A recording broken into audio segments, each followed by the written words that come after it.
This is Matt Hurt at Obsessive Viewer on Twitter. This is Tiny at Obsessive Tiny on Twitter. And this is ObsessiveViewer.com's The Obsessive Viewer Podcast.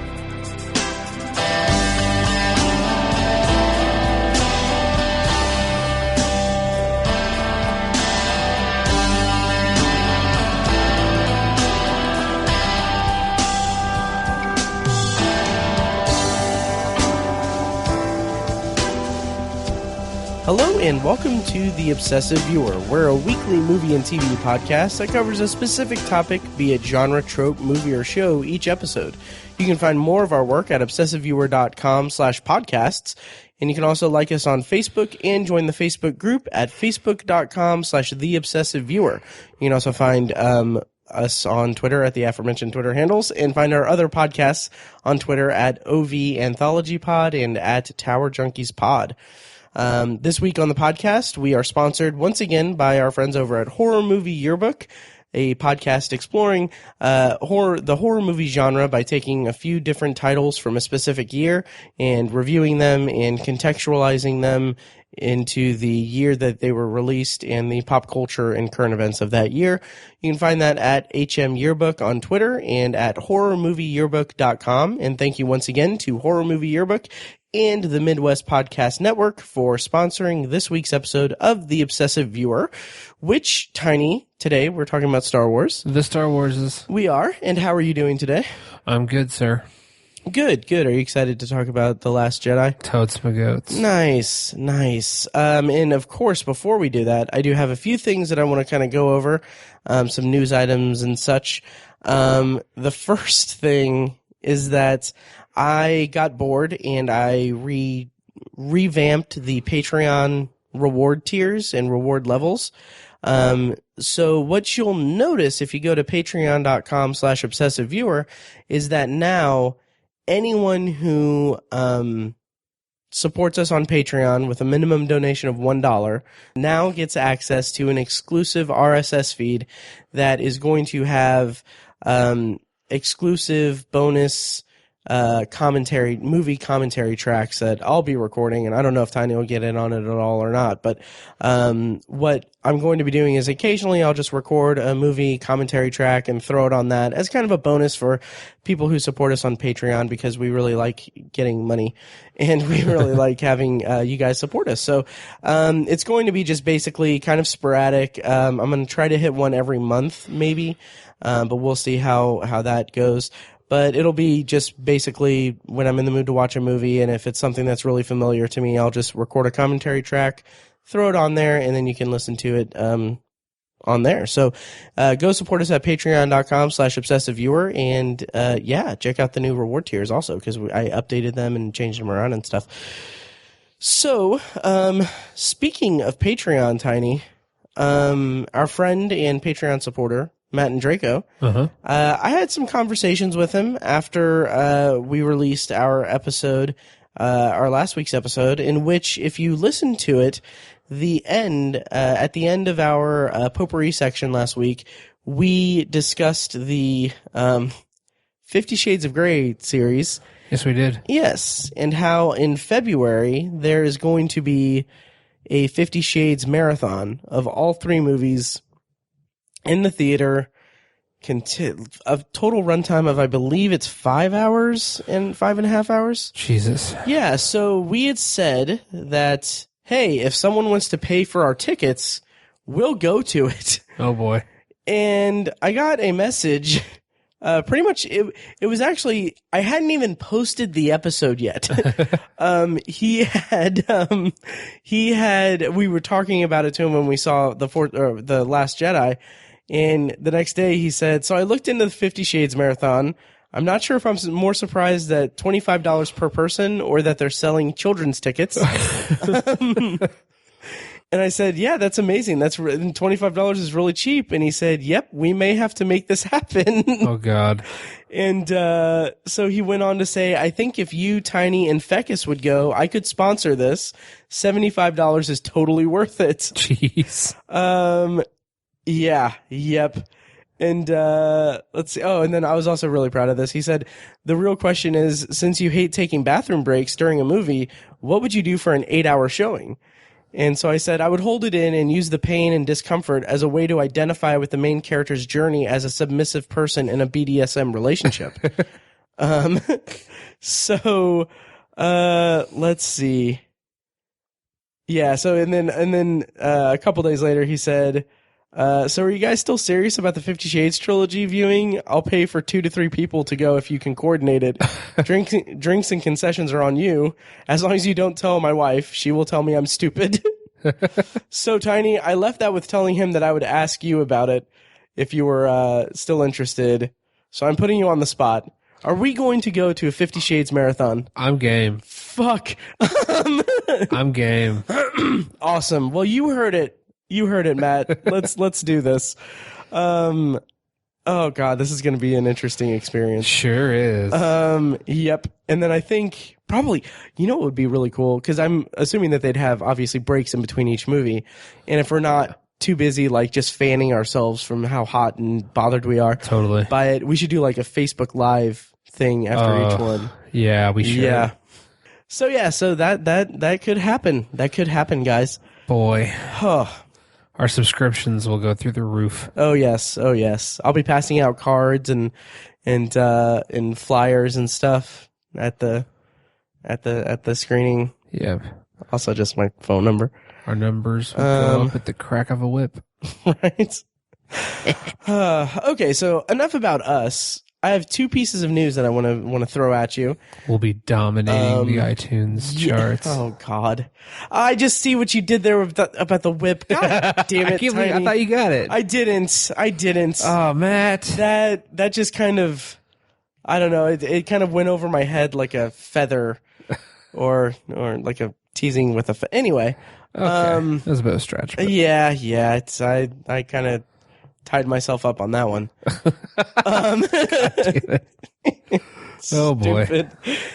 So we haven't really had a chance to talk about this big piece of news that happened recently, but Disney bought 21st Century Fox, which includes Fox FX, Fox Searchlight, 20th Century Fox movies. Like they bought Fox. Right. Like 90% of Fox. Yes. So Tiny, what do you think about this thing? It's a little alarming just because Disney has their hand. They got a lot of cooks in the kitchen. Mm-hmm. That's not the right analogy. They've got their irons and a lot of fires. There you go. Yeah. There you go. Yeah, they've just got a lot going on, and it's, I don't know. I guess competition is a good thing, and they're eliminating competition, and that's the downside of this. But I like what they're doing with Star Wars and Marvel and, all that stuff. So on the surface, it seems fine because I think they're treating their other properties that they've recently acquired very well, and I'm liking what they're doing with them. So in that sense, it's good. But again, I just worry about the competition aspect of it.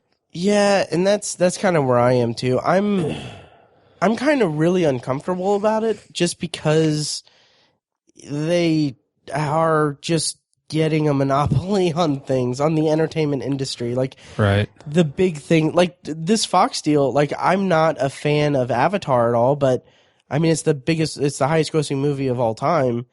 And James Cameron is apparently going to have sequels at some point. Rather than just talk about them. I don't know if they're actually filming yet or not. But anyway, now Disney owns Avatar. Like, that's just part of Avatar. So, like, where's the competition? Like, if Avatar were to come out and Disney didn't own that property or that didn't own Fox, and it were to outperform Star Wars, which I don't think would happen, but just on the off chance that it repeats the original's success, where's the incentive for Disney to up the ante with the Star Wars franchise or the Marvel franchise? Right. Like, there is no incentive because they're getting the money anyway. Yeah. Same as with Fox and everything is that, okay, Deadpool and Logan, both R-rated movies, both very, very different in tone, but very R-rated and kind of bucks the trend of superhero movies of this current generation. Those were made because they wanted to do something different, or they necessitated something different. They needed something different from, Marvel and everything. Mm-hmm. Now they're at Disney. Disney has said that they would still have, like, I think Bob Iger said something like, he said, like, I could see us having like a Marvel R franchise, like R-rated Marvel movies, which, I mean, sure, that's fine, but it's also like, there's not going to be that creative urge to create something that's different from the rest because they're all lining the mouse's pockets. Yeah, it'd be like they're doing it because it was successful, not because it's the creative, right? Not because it's the creative direction that everyone involved wants to take. Yeah, exactly. It's not a creative decision; it's a business decision. Yeah, and like if you look at the Marvel Cinematic Universe, like we were fans of that franchise and everything. Yeah, but there's no mistaking that they follow a formula and they're very much kind of churned out of a machine, and it's just a bummer because like if you look at like the trailer for the New Mutants that Josh Boone is making in the X-Men franchise that's coming out in I think March, that looks freaking incredible. Yeah, and I'm just afraid that that's gonna, like, the X-Men franchise or these other franchises that are under Fox will lose that kind of mystique and that different quality. Yeah, that's definitely a possibility. Yep. Also, I heard that 5,000 to 10,000 people are going to lose their job over this deal. Right. So that's also kind of a huge bummer. True. And then also, like, Fox Searchlight is, they do like independent movies, and one of the big issues that I've heard about this deal is that time was when you wrote a movie or you wanted to get a movie produced, you had Fox. Oh my God, you had so many different studios to go to. Now there's one less because they're all under the roof of Disney. Yeah, it's like now it's going to be harder for original products or original films to be created and it's true put out. But then again, Netflix and Amazon are doing their thing, so maybe, I don't know. Yeah. Although Netflix's new movie Bright has gotten some really terrible reviews. Oh, really? Yeah, like really bad. I was never all that excited about it. I was kind of curious, but not very excited. I don't remember what outlet it was that did this, but the end like line of their review was basically saying that's the worst movie of 2017, in that it's worse than the Emoji Movie because the Emoji Movie knew that it at least put it as a piece of shit on screen and at least put it in a bow tie. Wow. Yeah. Anyway. Is it worse than The Dark Tower? Yeah, well, yeah. Oh, God. That. Anyway, so that's the Disney and Fox deal. Yeah. We'll see what happens. I know a lot of people are kind of concentrating on the whole fact that, Marvel Studios now has the X-Men and Daredevil, or not Daredevil, but Deadpool and Simpsons also, which and then Fantastic Four. So, right. The Marvel Cinematic Universe now has more characters to play with, but I don't know. Yeah. But it'll be interesting in about a year and a half or so whenever they come out with their streaming service, because Disney's having their own dedicated streaming service. With them having access to all this stuff, if I were Netflix, I'd be kind of shitting my pants a little bit. Yeah. Apparently some of the there are contracts with Netflix for a lot of Disney content, but once that expires, it's going to be gone from Netflix. And then an interesting part of the deal is that apparently Fox had I don't know if it's a majority share or just a very large share of Hulu. Oh, interesting. So Disney now owns a big chunk, if not a majority, of Hulu. And so there's talks, are they just going to learn about, use that as a springboard for their own streaming service, or are they basically going to just merge Hulu into a Disney? Jesus. And just kind of do away with what Hulu does now. I think that'd be silly to do that. Yeah. Because while Hulu is far behind Netflix, it's still a successful service. Yeah. And so I think they should keep that. I'm curious what they're going to do with their streaming service, because Disney are some stingy assholes with their Yeah. content. You know, the whole vault thing. Oh, They'll release yeah. something from the vault.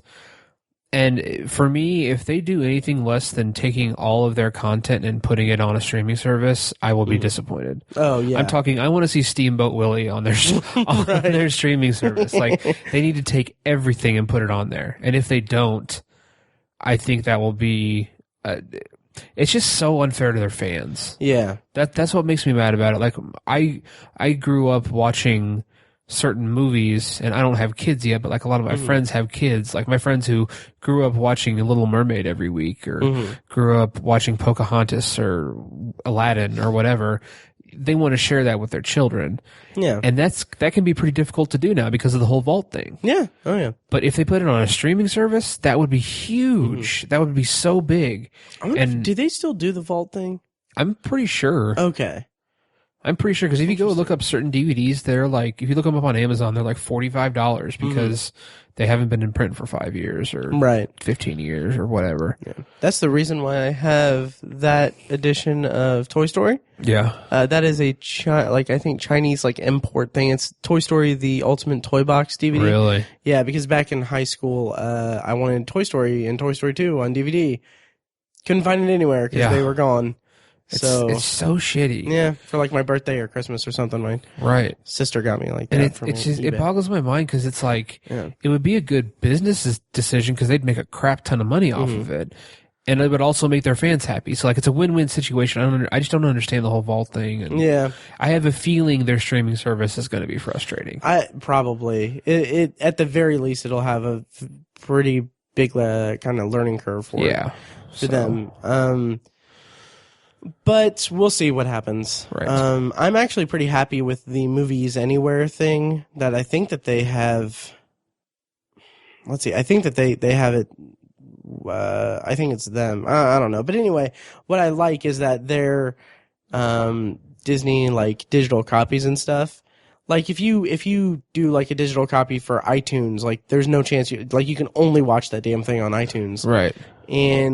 But with Movies Anywhere and the Disney Rewards site, basically when you redeem a code on Amazon, or not on Amazon, but on that website, Movies Anywhere, from a Disney thing, you can link your Google Play or whatever account to that. And so I have a ton of Disney movies that I redeemed that I can now watch on my preferred streaming thing of digital copies of. That's nice. Yeah, so it's nice. So hopefully it'll be fine. Yeah. But we'll see. The streaming service isn't for it's not going to be out until 2019 anyway. Right. But I kind of wonder what it's going to be like if they do, if they knock it out of the park, out of the gate with all the stuff that they have. I kind of wonder what Netflix, I kind of wonder if, and this is kind of long term, I kind of wonder if Disney is going to do to Netflix what Netflix did to Blockbuster. Yeah. I kind of wonder if that's where we're headed, but we'll see. I hope not. Yeah. I don't think so. Yeah, it's because Netflix's bread and butter is their original stuff now anyway. So. Right, and they're until Disney buys them out. Yeah. So who knows? Gosh. That I don't. So how much was the Fox deal? It was it wasn't $12 billion. It was something ridiculous. It was a ridiculous number. Yeah. And so, 10 years ago, I'd been like, nobody's going to buy a company for $10 billion. Right. Because that's how much Netflix would be. It'd be 10, 15, $20 billion to buy Netflix. So I was like, and I would think, no, there's no way someone's going to, put that much money together. But here we are. They bought Fox for a ridiculous amount of money. Yeah. I'm trying to look up how much money it was. But from what I understand, though, to sort of play devil's advocate, Jesus Christ. How much was it? $52.4 billion. 52. That is insane. That is nuts. You could buy several countries for that. Right. What? My God. Oh my God. But anyway, wow. I thought I had no idea it was that much money. Yeah. Good God. Jeez. Okay. But yeah, kind of on the, I guess the bright side, or to play devil's advocate, Bob Iger actually said that what I understand is that this this 20th Century Fox thing in this Fox purchase is it's because, okay, under Bob Iger's leadership, Disney has bought Pixar, Marvel, Lucasfilm, and now Fox.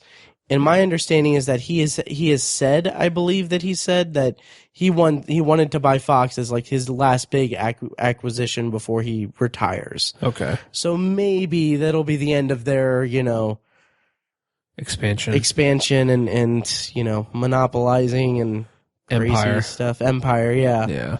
But we'll see. I don't know. Yeah. And I talk often about how I look forward to the days where our content is app based and there's no longer, you don't turn on your TV and flip through channels anymore. You go to the NBC app, or you go to the Major League Baseball app, or you go to the National Geographic app, the Pornhub app. Thank you. And that's all there is anymore. There's no more channel surfing. There's no more. And what's holding that up, I think what's supporting the traditional system now is largely sports, because talking about billions and billions of dollars. So if the NFL would just say, you know what, screw you, Fox and CBS, we're going to go all into the NFL network, and it's going to be a completely streaming service.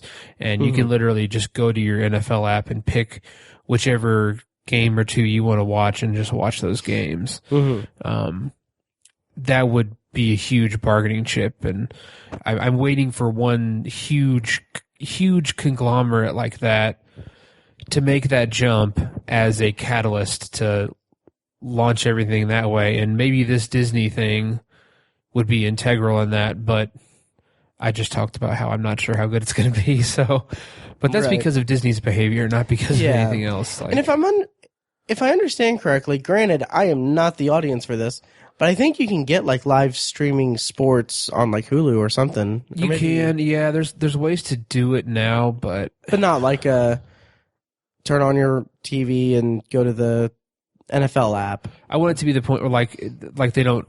I want it to be the point where they don't even show sports on like CBS anymore. Oh, gotcha. Like the NFL has its own app, and that the only way you can get there is to go on the NFL app and watch the game. Right. Same thing with I wish the NCAA would just make their own app, or at least the conferences would make, like the Big Ten has a Big Ten network. They have their own channel, and they show all kinds of sports on there. I wish they would just have their own app, and you could just watch any Big Ten sporting event that you want. God, that'd be so cool.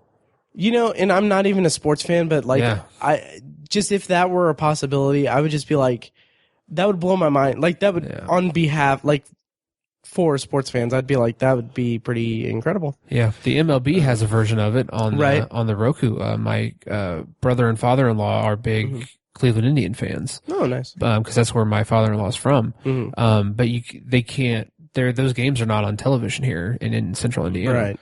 But my brother-in-law he pays like, I think, $10 or $15 a month for an MLB subscription, and he can just go on his Roku and watch the whole game. Jeez. Every single game that he wants to. That's insane. Yeah. So I want that to be the norm. Right. And maybe this is a step in that direction with the whole Disney thing. We'll see. Yep, we'll see. Yeah. But so anyways, that was a bit of a tangent. Oh, no, that's fine. Last piece of news is something that I am really not sure about. So NBC is eyeing a potential revival of The Office. Yeah, I saw you for post next about year. this. I haven't read anything about it. Yeah, so there was talks. There was talk about it for a while, and Greg Daniels, the showrunner, the kind of the executive producer of The Office, had always said that, maybe someday, we'll do it. But I guess there are now talks that are more serious about NBC wanting to bring it back sometime in late 2018 for a revival with like Steve Carell would not be involved, but there would be a mix of old and new characters in the mix. And it would still be Dunder Mifflin Scranton, and that's about all the information that I gleaned from the articles and stuff. So, Tiny, what do you think about this? I'm not into it at all, really. Yeah. Too much of a good thing. You know, I've said that plenty of times. I think the show went on too long as it was. Yeah. I'm not into it at all. Same here. And it's, I don't know. I mean, I can see why they would want to cash in on, you know, the whole revival thing. But, yeah, like, The Office kind of outstayed itself a little bit. Like, it was really it kind of limped to the finish line for me, at least. Yeah. Though, like, rewatching it, with the context of the entire series, like, it's still watchable, it's still fun, but it's just the quality really, really dips after Steve Carell leaves. Yeah. And then I don't know. I felt like the finale was a really great way to end the series, and I don't see a reason for it to come back. It's 100% cash grab. So yeah, I definitely agree. I mean, that doesn't feel right to me. Like Jeff Goldblum says in Jurassic Park, they had their shot, they played their hand, and they lost, or whatever he says. Yeah. You know, nature selected them for extinction. Yeah, for extinction. Yeah. Something like that. Yeah. Know. Did you see the Jurassic World 2 trailer, by the I sure did. Yeah. Again, yeah, because it played before. Speaking of something else I'm not that excited for. Right. Yeah, man. That's like one of the most underwhelming trailers I've seen in a long time. Absolutely. And I don't know, I can't even put my finger on why. I haven't really thought about it a lot. Mm-hmm. But can you point to any reason why that just looks so underwhelming? I honestly think, for me at least, it's because the first Jurassic World, the fourth movie in the franchise, was such a disappointment to me. Okay. And just didn't even register with me as being like it didn't even really. I saw it, it was fine. I think we kind of railed against it a little bit, but I mean, it's just, I haven't given two more thoughts to it. Yeah. Since then. And I think that, first of all, I think my cat's about to fall out of these boxes. This is going to be hilarious. Oh boy. But I think that the problem I had with the trailer for this new one is that it tried really hard to hit, not even really tried really hard. It attempted to play on the nostalgia of the Jurassic Park franchise. It tried to.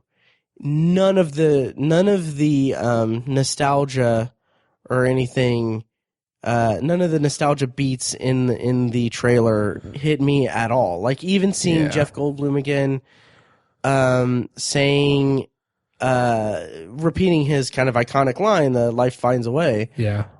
Even seeing that, like, hearing that, it didn't do anything for me. Yeah. And I think part of that is also because it's just a very dry read of it. Like, he's testifying in front of like a subcommittee or something, and it's like, that's so against what his character was in the first one, even the second one. Mm-hmm. And it just felt it just doesn't look good. Yeah. Very, very underwhelming. I feel like part of it is I feel like it seems like the plot to this movie is going to sort of betray, for lack of a better term, the traditional conflict of the series. Mm-hmm. Because in the series, the conflict is driven by greed. Mm-hmm. It's all about some asshole wanting to capitalize on this miraculous discovery of creating new dinosaurs. It's the first one's kind of hubris, but it's sort of greed in a certain term. But it's always the villain is always a person. You know, it's always a human. Whereas this seems like it's bordering on like an altruistic exploration, or like trying to save the dinosaurs. It just seems to be sort of in violation of what the franchise has been about traditionally. Even the latest one, the fourth one, Jurassic World, was about greed. You know, they tried to crossbreed dinosaurs into this crazy thing to keep the park alive and keep the park interesting, keep people coming there. It was about greed and, human hubris, humankind's hubris. But this doesn't seem like that, and it just felt off. It felt like something. It just didn't feel right to me. I think that's part of it, amongst other things. Yeah, same here. I will say that I did appreciate, or I did enjoy the use of the song at the beginning of it. I don't even remember the name of it, but it's a song that is used in Black Mirror in the episode 15 Million Merits. Okay. And then also it's used also in Men Against Fire in season 3 of Black Mirror. So I appreciated that because it made me think of something that I love. That's all it gets. Yep. Yeah. So, Tiny, last Thursday, you and I went to see Star Wars The Last Jedi. We sure did. We went with Fecus, Fecus's brother, Matt and Draco, and a bunch of other people. Former one-time guest, Sam Nelson. Yes. Yep. Who I just found out they're having another baby. Wow. Yeah. Churning them out. Right? Oh, yeah. Congrats to them. Yep. So anyway, so yeah, what was I gonna say? So we saw it. We sure did. Yeah. Let's talk just briefly. Of course, we're going to go into a non-spoiler review, and then a spoiler review. We'll give you a heads up. But before we go into our actual review of The Last Jedi, let's talk about our preparation for it, our expectations for it, what we were expecting going into it, and how we were feeling going into The Last Jedi. Tiny? Well, I was expecting the movie to kind of stick to the franchise formula that we've become accustomed to, which, that referenced the original trilogy and the prequels. You kind of get this sort of borderline introductory first movie and A New Hope and The Phantom Menace. Then you get a sort of darker sequel where secrets are revealed and characters are developed and honed, and then you get a big climactic third movie, as in Return of the Jedi and Revenge of the Sith. And so I was expecting kind of the darker sequel where secrets are revealed and all that, and that's what I was, Luke, I am your father and all that crap. I was expecting something like that, and I think I would have been happy with something like that. And so that's what I was expecting going into the movie. Yeah, that's what I was looking, and I was looking forward to all that too. Nice. So that was, yeah. Yeah, I was kind of I was expecting something like that as well. I was expecting kind of a like you said, like the second movies in each trilogy. Yeah. Like, I mean, like the Luke, I am your father, the I hate sand, it's coarse, it gets everywhere. Like, yeah, I was expecting those moments. No, kind of, first of all, my preparation, I actually watched all the movies before seeing The Last Jedi. Damn. All of them. All 7. Wow. Yep. And I watched them in order, timeline, chronological order. So Right. I watched the prequels and then Rogue One and then A New Hope and the original trilogy. Wow. Yep. And then Force Awakens. I almost forgot about that one. And yeah, so I did all that. And in doing that, I think I mentioned this last week, but in a post Dark Tower movie world, I actually enjoyed them quite a bit. So, so I was kind of an asshole a couple years ago, but I'm softening up a little bit. May or may not have bought a couple of Funko Pops. Nice. And a handful of comics. I saw the comics. Yep. Cool. And also might be listening to the Thrawn audiobook. Nice. And have Lords of the Sith also on Audible. Look at you. I know. Are the comics still, is it Dark Horse? Marvel. It's Marvel now? Okay. Yeah. Dark Horse used to do all the Star Wars. Yeah. Yeah, but I figured they jumped over to Marvel. Mm-hmm. Yeah, just curious. Yep. And I've read a little bit of it. I mean, it's good. There's like the actual Star Wars one follows the Rebels after A New Hope. And the first volume is actually pretty good. Nice. And it's canon, right? Yeah, yep, it's canon. So, I was excited for The Last Jedi. I was excited, and one of my favorite things to do is just troll Star Wars fans. Yes. So I was excited to get new things to troll people with. Like I had sent a Snapchat to Fecus a day or two before we saw Last Jedi because I was watching The Force Awakens, and the snap was just a video of the like Star Wars and then the crawl, and then the text that I sent was I've enjoyed my rewatch so much I'm rewatching A New Hope, and it was the crawl for Force Awakens because it's the same goddamn movie. You're hilarious. I was so proud of that. Anyway, yeah, so those were our expectations.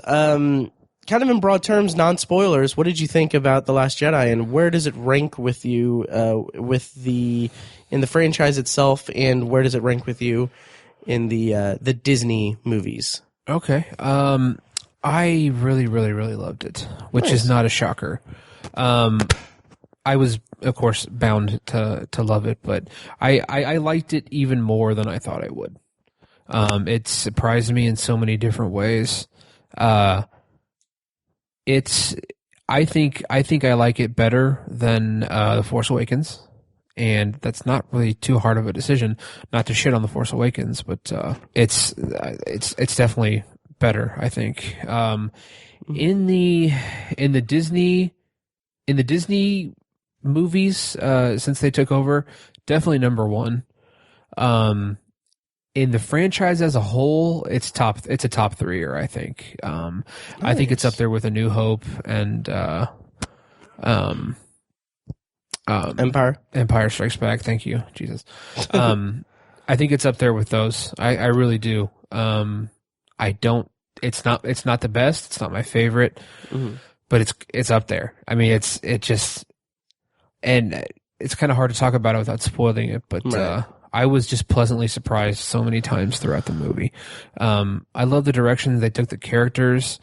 One minor quibble I had about The Force Awakens was that it was such a, and Rogue One for that matter, is that it was a very sprawling movie. It was spread out across so many different planets, and Rogue One especially, I think they had like 8 different planets in that movie, and it's just like, I can't keep all these damn things straight. They didn't even really bother with planets in this movie. I mean, they didn't bother with setting up all these different locations, and they really just it was a very boiled down, raw story, I think. And not to say that it was lacking detail, but it felt very, very focused. And the movie just went to it explored new places for the franchise, and I mean that in terms of plot devices and story, and it's all you people who complained about how The Force Awakens was kind of just a rehash of The New Hope, Matt. Which I understand those complaints, and I don't think they're invalid or wrong. But everyone who may have those complaints, go see this. You might be surprised and pleased. Nice. Very nice. So I enjoyed it as well. Quite a bit, actually. I saw it again that Saturday. Nice. Yep. And, okay. So I have a few things about it. I really liked Rian Johnson's, take on it. The opening space battle is freaking incredible. Yes. It's really fantastic, and it brings you into the story really well. There is such a stronger emphasis on the humor in this movie. Yes. Which I enjoy. There has been, when we get to spoilers, we'll talk a little bit about the internet. Because there's been a little bit of a backlash against this movie. I don't know if you've there has been kept abreast of it. I'm aware. But it's I enjoyed it. The opening space battle was amazing. The humor was great, and the movie seemed so intent on just subverting all of our expectations. Like you said, Yes. like we expected to see something in line with the second movie of each trilogy. So we were expecting like a big reveal. We were expecting certain elements to come into play and certain themes to be played with and everything. And what the movie did was it just kind of just pushed that aside and went and gave us something different from what we were expecting. And I think I think the movie really thrives on that and really thrived because of that. Having said that, it's the longest Star Wars movie to date. Yep. And I kind of really felt that. Oh, did you really? Yes. There is an extended sequence for a subplot that I felt like could have been. See, I don't want to say it could have been excised from the movie because it's a couple of characters going off on their own little side quest to get something. It's kind of filled with MacGuffin stuff. And while that alone, like if you isolate that, it's entertaining enough and interesting enough. But in the context of the whole movie, there is this kind of time. A ticking clock. A ticking clock, yeah. That it kind of just felt like it stopped that in its tracks to go through this. And then it also has some interesting things to say about the universe of Star Wars and like the kind of different elements of it that I didn't really consider throughout. And I really like that in terms of world building and galaxy building, as it were. And I like the setting and stuff, but it just felt like, man, we spent 20 minutes on this planet at this one location just to get back to where we were 20 minutes ago. It just felt like kind of cumbersome. I agree with that. Yeah. And then we get this kind of big climactic moment. And then I'll put you into my head when I was in the theater. So we get what I thought was the big climactic moment. I'm thinking like, okay, well, cool. This is going along. This is really good. Wow, we're about done with this movie. And then they go to a planet, and then it's like, we have another 30, 40 minutes left. Yeah. And I'm sitting there like, man, I have got to take a piss so bad. And those last 30, 40 minutes are like, they're really good. Yeah. We'll talk about that in spoilers. But it's also like, man, I just felt like it was just kind of a little bit, like it could have been cut down a little bit. Like the movie itself felt long. But I thought that it was gorgeous, like visually stunning. Yes. And I did have some. There go the boxes. There goes little pizza. And I did have. I'm keeping it in. Fuck it. No, and I did have some issues here and there, but we'll talk more about that in spoilers. Okay. As far as where this ranks, with the Disney movies, I would say, honestly, I think Force Awakens beats it. For as much shit as I give it about being A New Hope again, it's still an incredibly fun movie, a really good way to bring audiences back into the franchise, and also it made me more interested in Star Wars, so I kind of have a soft spot for that. So I enjoyed The Force Awakens for that. So I would say that The Last Jedi is probably a little bit better for me. It's number 2. Rogue One is a close third, because rewatching Rogue One, I actually really enjoyed it a lot more. But yeah, I would put this kind of in the middle of the 3 that have been released. And then as far as the franchise as a whole, I mean, probably 4th under Empire, A New Hope, Force Awakens, and The Last Jedi. Okay. And then, the prequels are in there too somewhere. Somewhere, yeah, after that. Yeah, which were more tolerable, like I said. Yeah. I'm still reeling from the Dark Tower. It's like I've gotten dumped, and I'm on the rebound. Yeah. Yeah. See what you did, Sony. Anyway, so we can't really talk about the movie that much in non-spoilers. And people have seen it, so we should dive into spoilers here in a second. But in overall terms, what do you think of the story? And then we can go into spoilers. And performances. Yeah. And direction. Okay. Sorry, go ahead. Well, to start with the direction, because Rian Johnson, I feel like, was such a unexpected pick to direct a Star Wars movie. I've been a fan of his for a long time. Oh, yeah. I love his work. And I was fascinated to see a Rian Johnson Star Wars movie.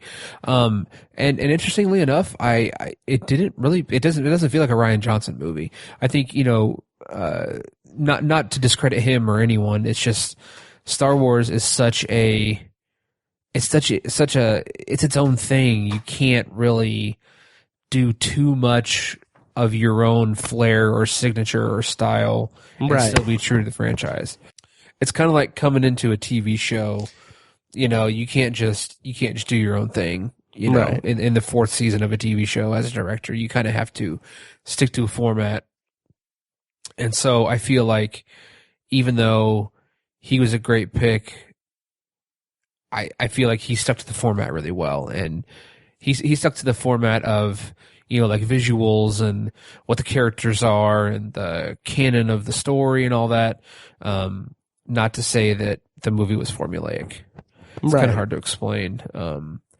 But yeah, like you can't, like, I feel like Rian Johnson is a malleable enough director that, you know, he can jump into a franchise like that. You couldn't have, like, you know, Terry Gilliam or, you know, Edgar Wright, Quentin Tarantino, you know, come in and do a Star Wars movie, because it would just be, it wouldn't feel like a Star Wars movie at all. So, I think he did a great job. He also wrote. Did he write some of it too? I believe he wrote the movie. Yeah, he wrote it and directed. So yeah, I think his style really shone through the writing more than anything else. The performances were great. I just love Adam Driver. I rallied around him on the show Girls, which I only watched for a season or two, I think. I hated that frickin' show.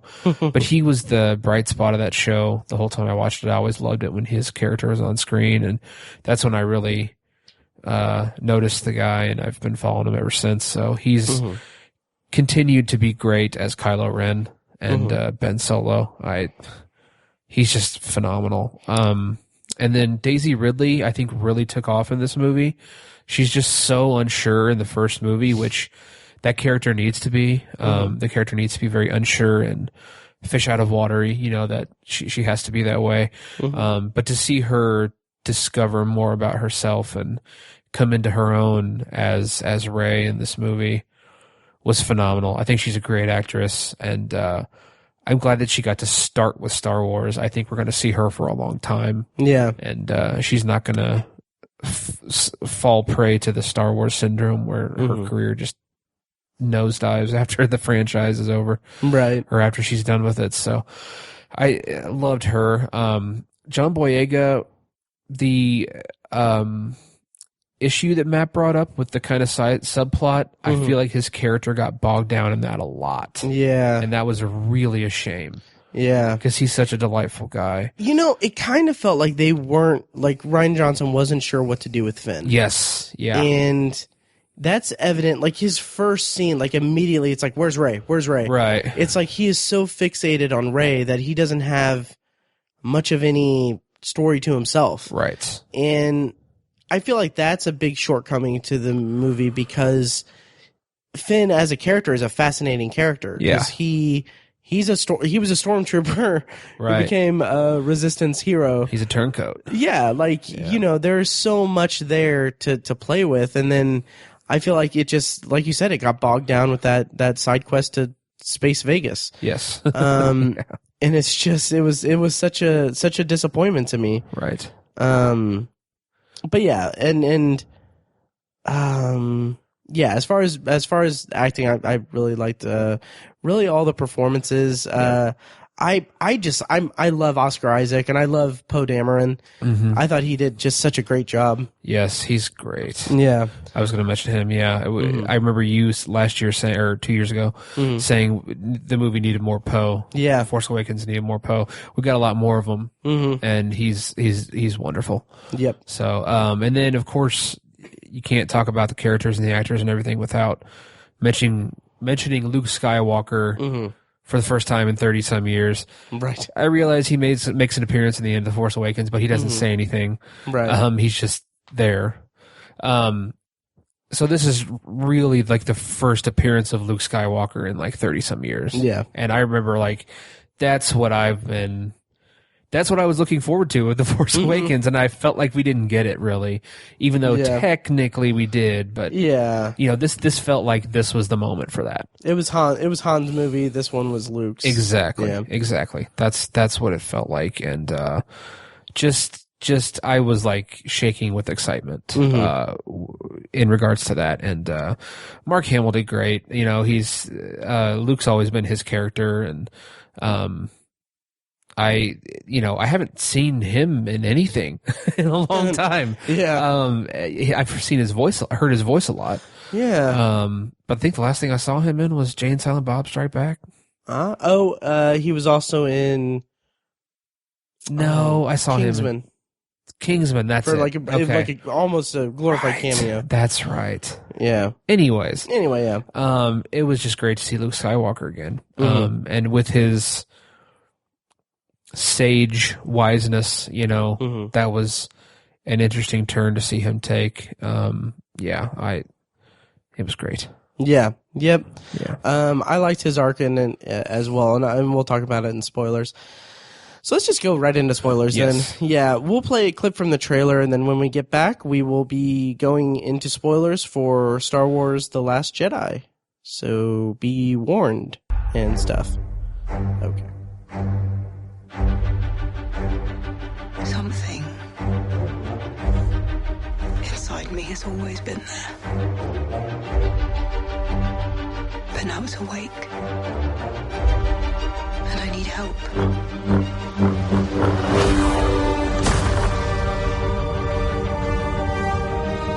I've seen this raw strength only once before. It didn't scare me enough then. It does now.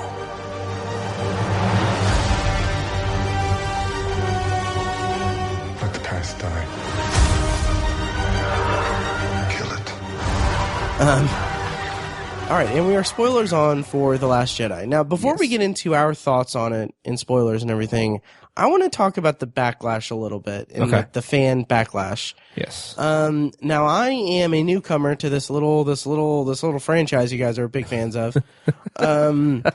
So, by the way, I should mention that in honor of seeing the movie in the theater, I made sure to wear a shirt of a genre piece of fiction that took decades to complete and is iconic to many people. So I definitely wore a Dark Tower t-shirt. Nice. Yeah.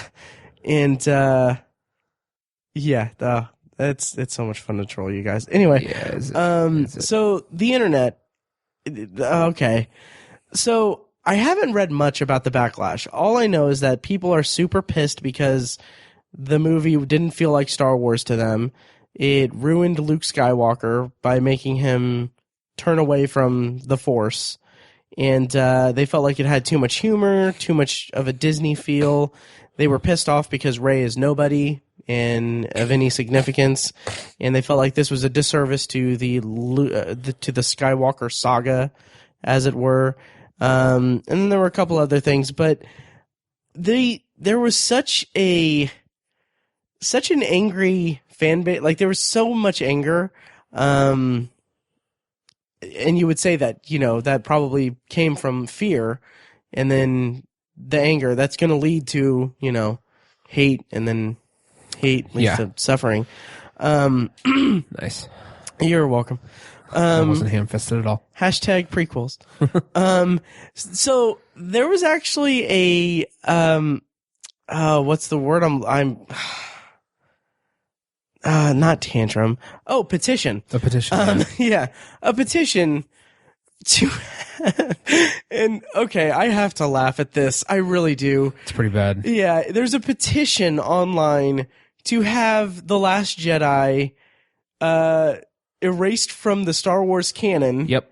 And remade. Mm-hmm. Now, I laugh at this because this is the ninth movie in the Star Wars franchise. And this is the movie that fans want to be taken out of the canon. Right. Like, really?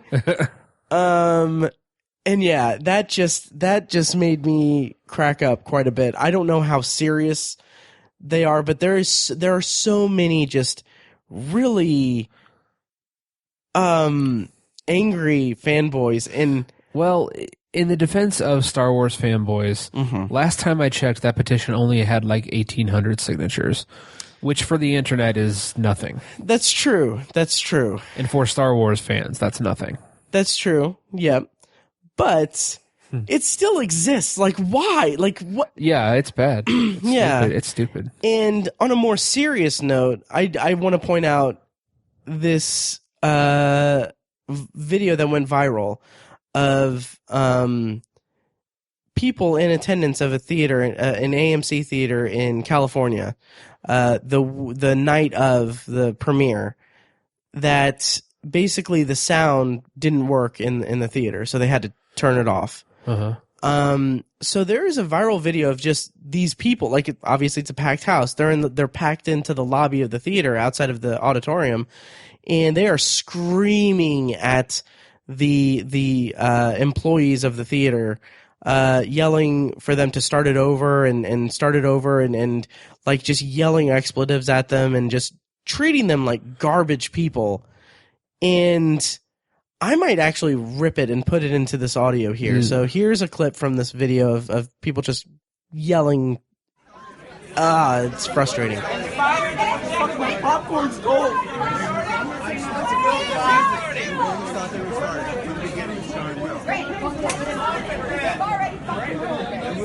I'm in there with you. I'm watching it with you. I'll let you know they're going to do it though. They said. There's somebody who's got a. Guys, we're gonna do this outside. We can't restart it. Unfortunately, if you want to refund, we will. Oh, restart it! We're not gonna restart it. If you want to refund, we will. No.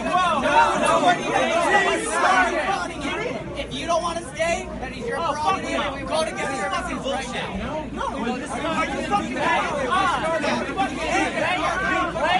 Where's your boss? Where's your boss? This is a chaos right now. Play it right now. I'm gonna get chaos right now. I work in retail, so you're gonna get a chaos. Fucking fix it. You. Oh, go ahead. Go ahead. Your boss. You're fucking 12. So what pisses me off about this is, I work in customer service, so this type of like entitled customer thing really gets on my nerves. And I get it that they paid for tickets to see a movie and that movie isn't watchable to them. But the theater did what they could. They couldn't fix the problem. They still chanted in unison, which is fucking terrifying to me because it's like mob mentality, yelling, start it over, start it over. When it's like, if it's a technical, like, okay, start it over. It's going to have the same fucking thing. Like, use logic, idiots. And then they just get very, very angry toward this and in the video, it looks like there's just this like 16, 17-year-old kid that's just like saying like, okay, well, we can give you passes to another one. Yeah. We can either refund the tickets or we can give you passes to another screening. And it's like, that's what the theater can do. Like, that's all the theater can do.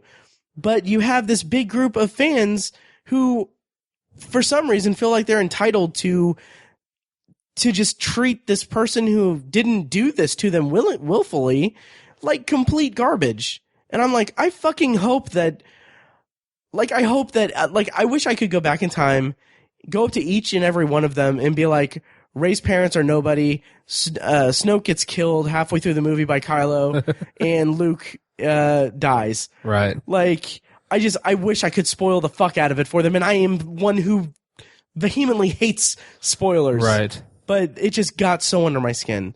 Yeah. So anyway, Tiny. That's really bad. Yeah. That's inexcusable. I just wanted to get on my soapbox about that and the fan base and everything. Yeah. Like, say what you will. I don't know of any petitions to get the Dark Tower movie stricken from. It's because you existence. haven't started it yet. I haven't. It's it's in the works. Yep. There's a file on my computer. Right.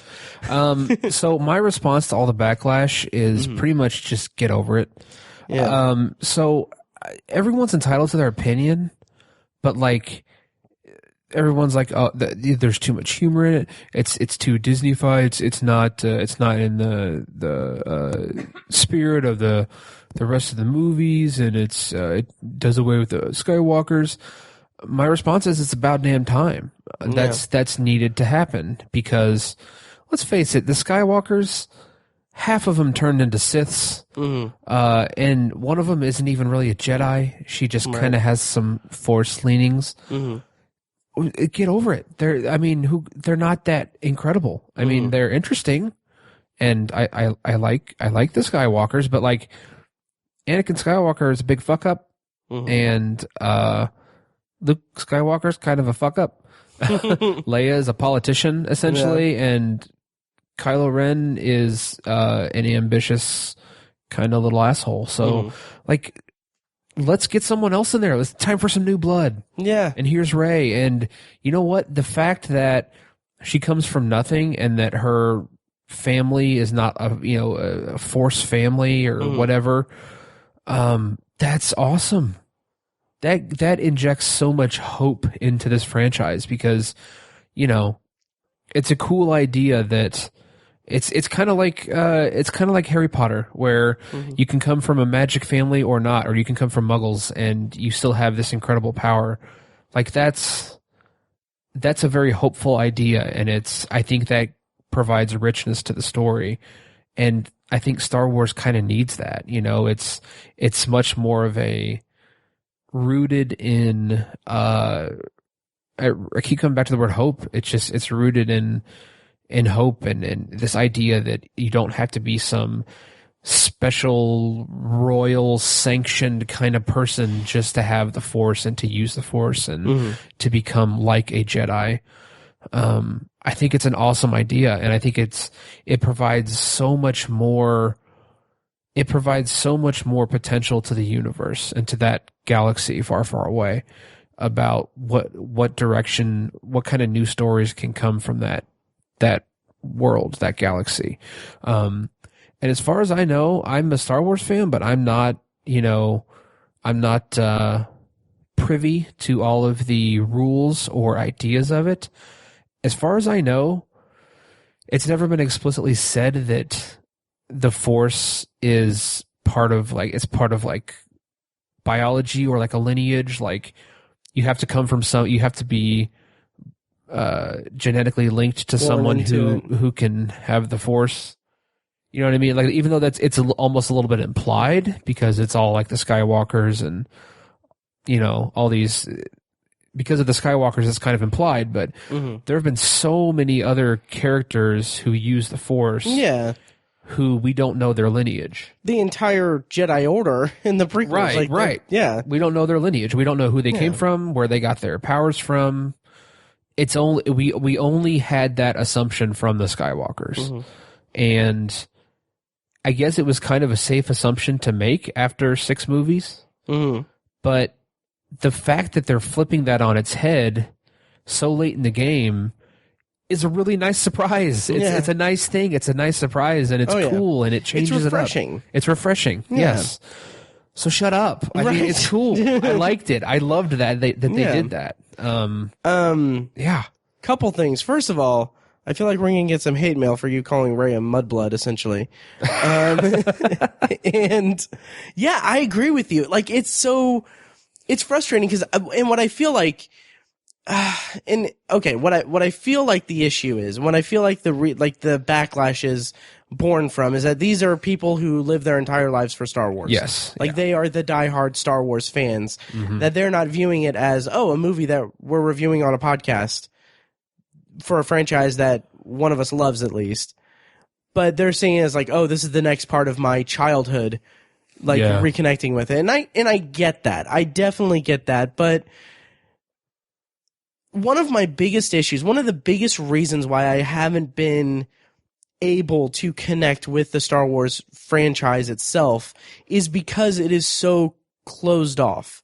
Like, they had the expanded universe, but that's a ton of books I wasn't going to read because I wasn't interested in the movies in itself. But you have 6 movies of the Skywalker lineage. 3 of the movies are mostly garbage. Yeah. And then the first 2 movies are the kind of gold standard of it. Yeah. And then the third movie has its, like, rewatching Jedi, Return of the Jedi, I should say. Now that there are 2 Jedi movies. Always one, a master and apprentice. Nice. Or always 2, master and apprentice. Anyway, rewatching Return of the Jedi, it's like there's so much just cheesy stuff in this movie. There is. It's just a backdrop for Luke confronting Vader. Yeah, exactly. That's the whole movie. Yeah, and I was still engaged with it. It was just, ugh. Yeah. I was still engaged with it, but I didn't want to consummate the marriage, if you can get what I'm saying. Jesus. I don't know what the fuck that was supposed to mean. That was a bit of a labored analogy. Okay. Labored. That comes 9 months later. Anyway. God damn. I don't know what's gotten into me, guys. I'm so sorry. Anyway. So, but yeah, so like them, and that's why I'm not excited for the Han Solo movie. I'm definitely not excited about the possibility of a Boba Fett movie. And even though I would love to see a Ewan McGregor Obi-Wan Kenobi trilogy, I would still think like, man, you're still just messing around the same corner of the universe. Yeah. Like for something that is so massive, it is arguably the biggest franchise in the world. Mm-hmm. You are still messing around in just what you're playing in the playground, in the sandbox that was created for you 30, 40 years ago. Yeah. And that's what's troubled me forever. But now, like you said, we have this big opening. Yes. We have this character that has no connection. We have this mudblood character. And it's just like the entire point of this movie is, killing the past. Like, yes. Forging ahead. Killing the past. Kylo says kill the past or something like that. And then also like one of my favorite lines of the movie is the Yoda cameo, which I love that. That was awesome. That was great. First time Yoda has been on screen as a puppet since Return of the Jedi. Nice. Even that did Lucas go back and fix that in the special edition? He may have. I don't know. I don't think so. Okay. I don't think so. I'm so distracted by Hayden Christensen in my... He was partly puppet in Phantom Menace, I believe. I don't think so, was he? I'm pretty sure he was. Really? Yeah. Anyway. I'm pretty sure. It looked cool. Yeah.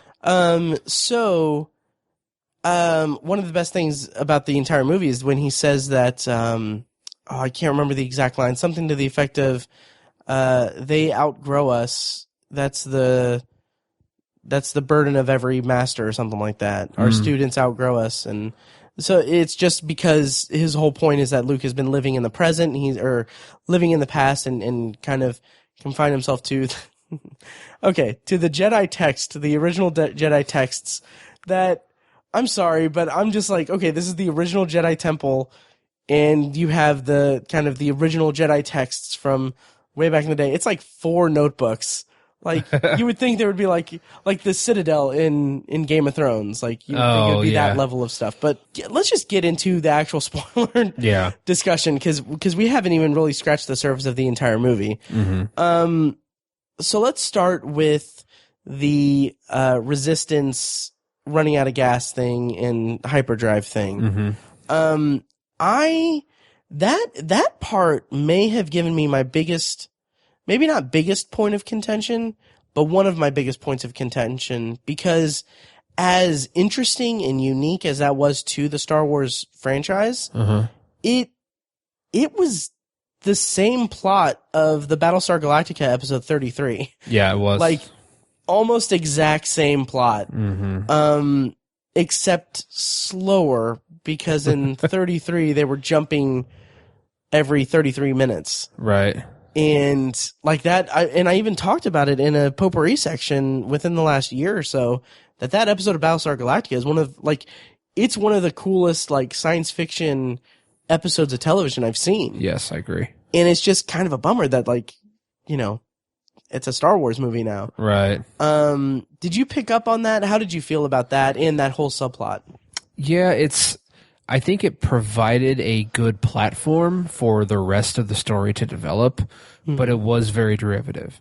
And it just seems to kind of ignore some kind of logical, it's almost like plot holy, because it's like, really, Dreadnought just can't keep up, and so like you're just going to outrun for hours and hours, and it's just like, it's like, but you still have all these Star Destroyers. Can't the Star Destroyers hop out there? You have like 8 Star Destroyers.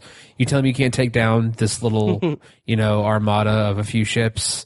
See, yeah, I was kind of okay with that, just because I like the idea of them being in pursuit and like us seeing that and like seeing it against the backdrop of just the vacuum of space. It looks like they're just standing still. Yeah. I kind of liked that element of it. Okay. But yeah, to each their own. Yeah. But, well, so I mean, that, it kind of bothered me, but I knew there was more to it. I knew there was going to be some kind of payoff at the end, and it turns out that the whole time they were really just trying to make it to this place that they knew they could, defend themselves. They were. It was almost like a retreat to a point of defense. Yeah. And so I knew it was going somewhere like that. I didn't know specifically what was going to happen, but I knew it was leading somewhere. So I wasn't like pissed off about it. I don't hate it, but I feel like it was just a little bit too laborious. And maybe there could have been a better journey to that end, a better means to that end. But it certainly didn't ruin the movie. I don't think it was, I don't think we spent a lot of time in that dynamic, the Dreadnought chasing the last, rebel ship. I don't think it was the Dreadnought. It was, just Snoke's ship. Was it? I don't know if it was actually the Dreadnought, because the Dreadnought was the big ass thing that Poe destroyed. But I think Snoke's ship is a Dreadnought, though. Is it? Yeah. Oh, okay. Yeah, sure. Which, speaking of the Dreadnought, that opening scene, just really quickly, scene in space, the Dreadnought was like scary. Yeah. Oh, like, yeah. It showed up like you think of the Star Destroyers as these giant ships that are like just massive, imposing presences, and like that's what we've had throughout the franchise as a standard for the might of the Empire. Yeah. And then this Dreadnought comes out of nowhere and dwarfs it. I was like, holy shit. It like blew me away, and I was like, this is like actually kind of scary. Yeah, not only that, but like the Star Destroyers, like they're iconic. You know the design of them. Right. The color and the shape and everything. And then you see this Dreadnought it's black and has like red like lining in it from like, fire and from the exhaust and stuff. It's imposing. Yes, that was very cool. Right. So I just credit to that. Yeah. So yeah, I had my issue with it, but at the same time, I think it's just, you kind of have to, again, you just kind of have to get over it and realize that it's just the journey, and the conclusion is the real part of the story that you need to focus on. And so I'll give them that one. It wasn't too distracting, and again, they didn't dwell in that space too much. It was mostly what was going on in the background, and the subplot. So I don't think I didn't get too in a twist about it. I didn't get my midichlorians in too much of a twist about it. So, one of my favorite things to do is troll Star Wars fans. Yes. So the moment where Poe goes against Vice Admiral Holdo from Laura Dern. Yes. Where he pulls the phaser or whatever on her, the mutinies. blaster. Mutinies, yeah. Yeah. I really wanted to just yell, "It's treason!" Then the line from the prequels when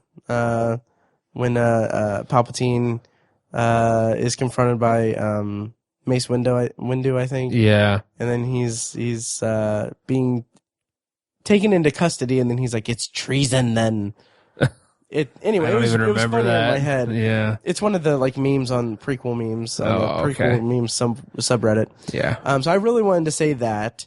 And then also, so that whole subplot, a big point of contention with that is, with the internet and everything, is why didn't Holdo say anything to Poe about what she was doing? Like, why didn't she clue anyone into the plan? Which I don't see that as a valid complaint, just because I don't know. I don't think it's explicitly stated in the movie that they were cautious of who they gave information to. But there can be an argument made that, okay, well, the First Order is able to track them through hyperspace, which is something that they had no idea it is possible. Maybe there's someone in the Resistance who gave them that information to do that. Yeah. So they're keeping it close to the vest. And then also, Poe is not like he's near and dear to all of our hearts, but she didn't really, like, the whole point of the dynamic on the bridge was that Poe is a loose cannon. He's a flyboy who goes after, like, he wants to go blow stuff up. Yeah. And gut instinct kind of guy. Yeah. So like, maybe don't clue him in on it. Right. Cause he would be, if anything, he would just be more combative about it. Right. That would be my thought on it. Yeah. There was also apparently a huge, or like a very vocal piece of complaints about the fact that the ships use fuel. Oh, really? Yeah, which I guess because Duh. yeah, like someone online was just saying like, well, they've never used fuel before. Like It was just never really brought up. yeah, Before. exactly. I to their, I don't want to say to their credit, but to that point, I will say, I thought the ships were more like a nuclear sub. Whereas the nuclear sub can literally like go out for like 2 years before it doesn't even have to dock for like 2 years. Whereas the old diesel subs, they had to dock every week to get some fuel or whatever. I thought it was more like that to where they could just go out for a long time. So it was just a bit of a misconception, not necessarily a blunder, if you will, on the story. So I can understand where they're coming from, but that was a bit of a naive assumption to make, I think. All they needed was a Scottish engineer saying over the intercom that they were running out of dilithium crystals. That's all they needed to say. Star Trek. But I really wanted to talk about the one of the bigger blunders in the movie, the space casino stuff. Yes, Space Vegas. So Canto Bite is what it's called. Canto. Okay, who cares? I'm kidding, nerd. No, but like, I say that because I want to forget about it because I really did not like that stuff at all. I thought it was I agree with you. I think it was a huge divergence or divergence from the story and just a waste of time. So, from a plot perspective, that was about finding a code breaker so they could break in and shut off the tracker on Snoke's ship, right? So I get that, but why couldn't the Asian chick that he meets just be the code breaker and they try to sneak onto the ship to try to, like why'd they have to go all the way across the galaxy to find this guy? Like you could just write it into the story that the Asian girl is the code breaker or she understands code really well or whatever, right?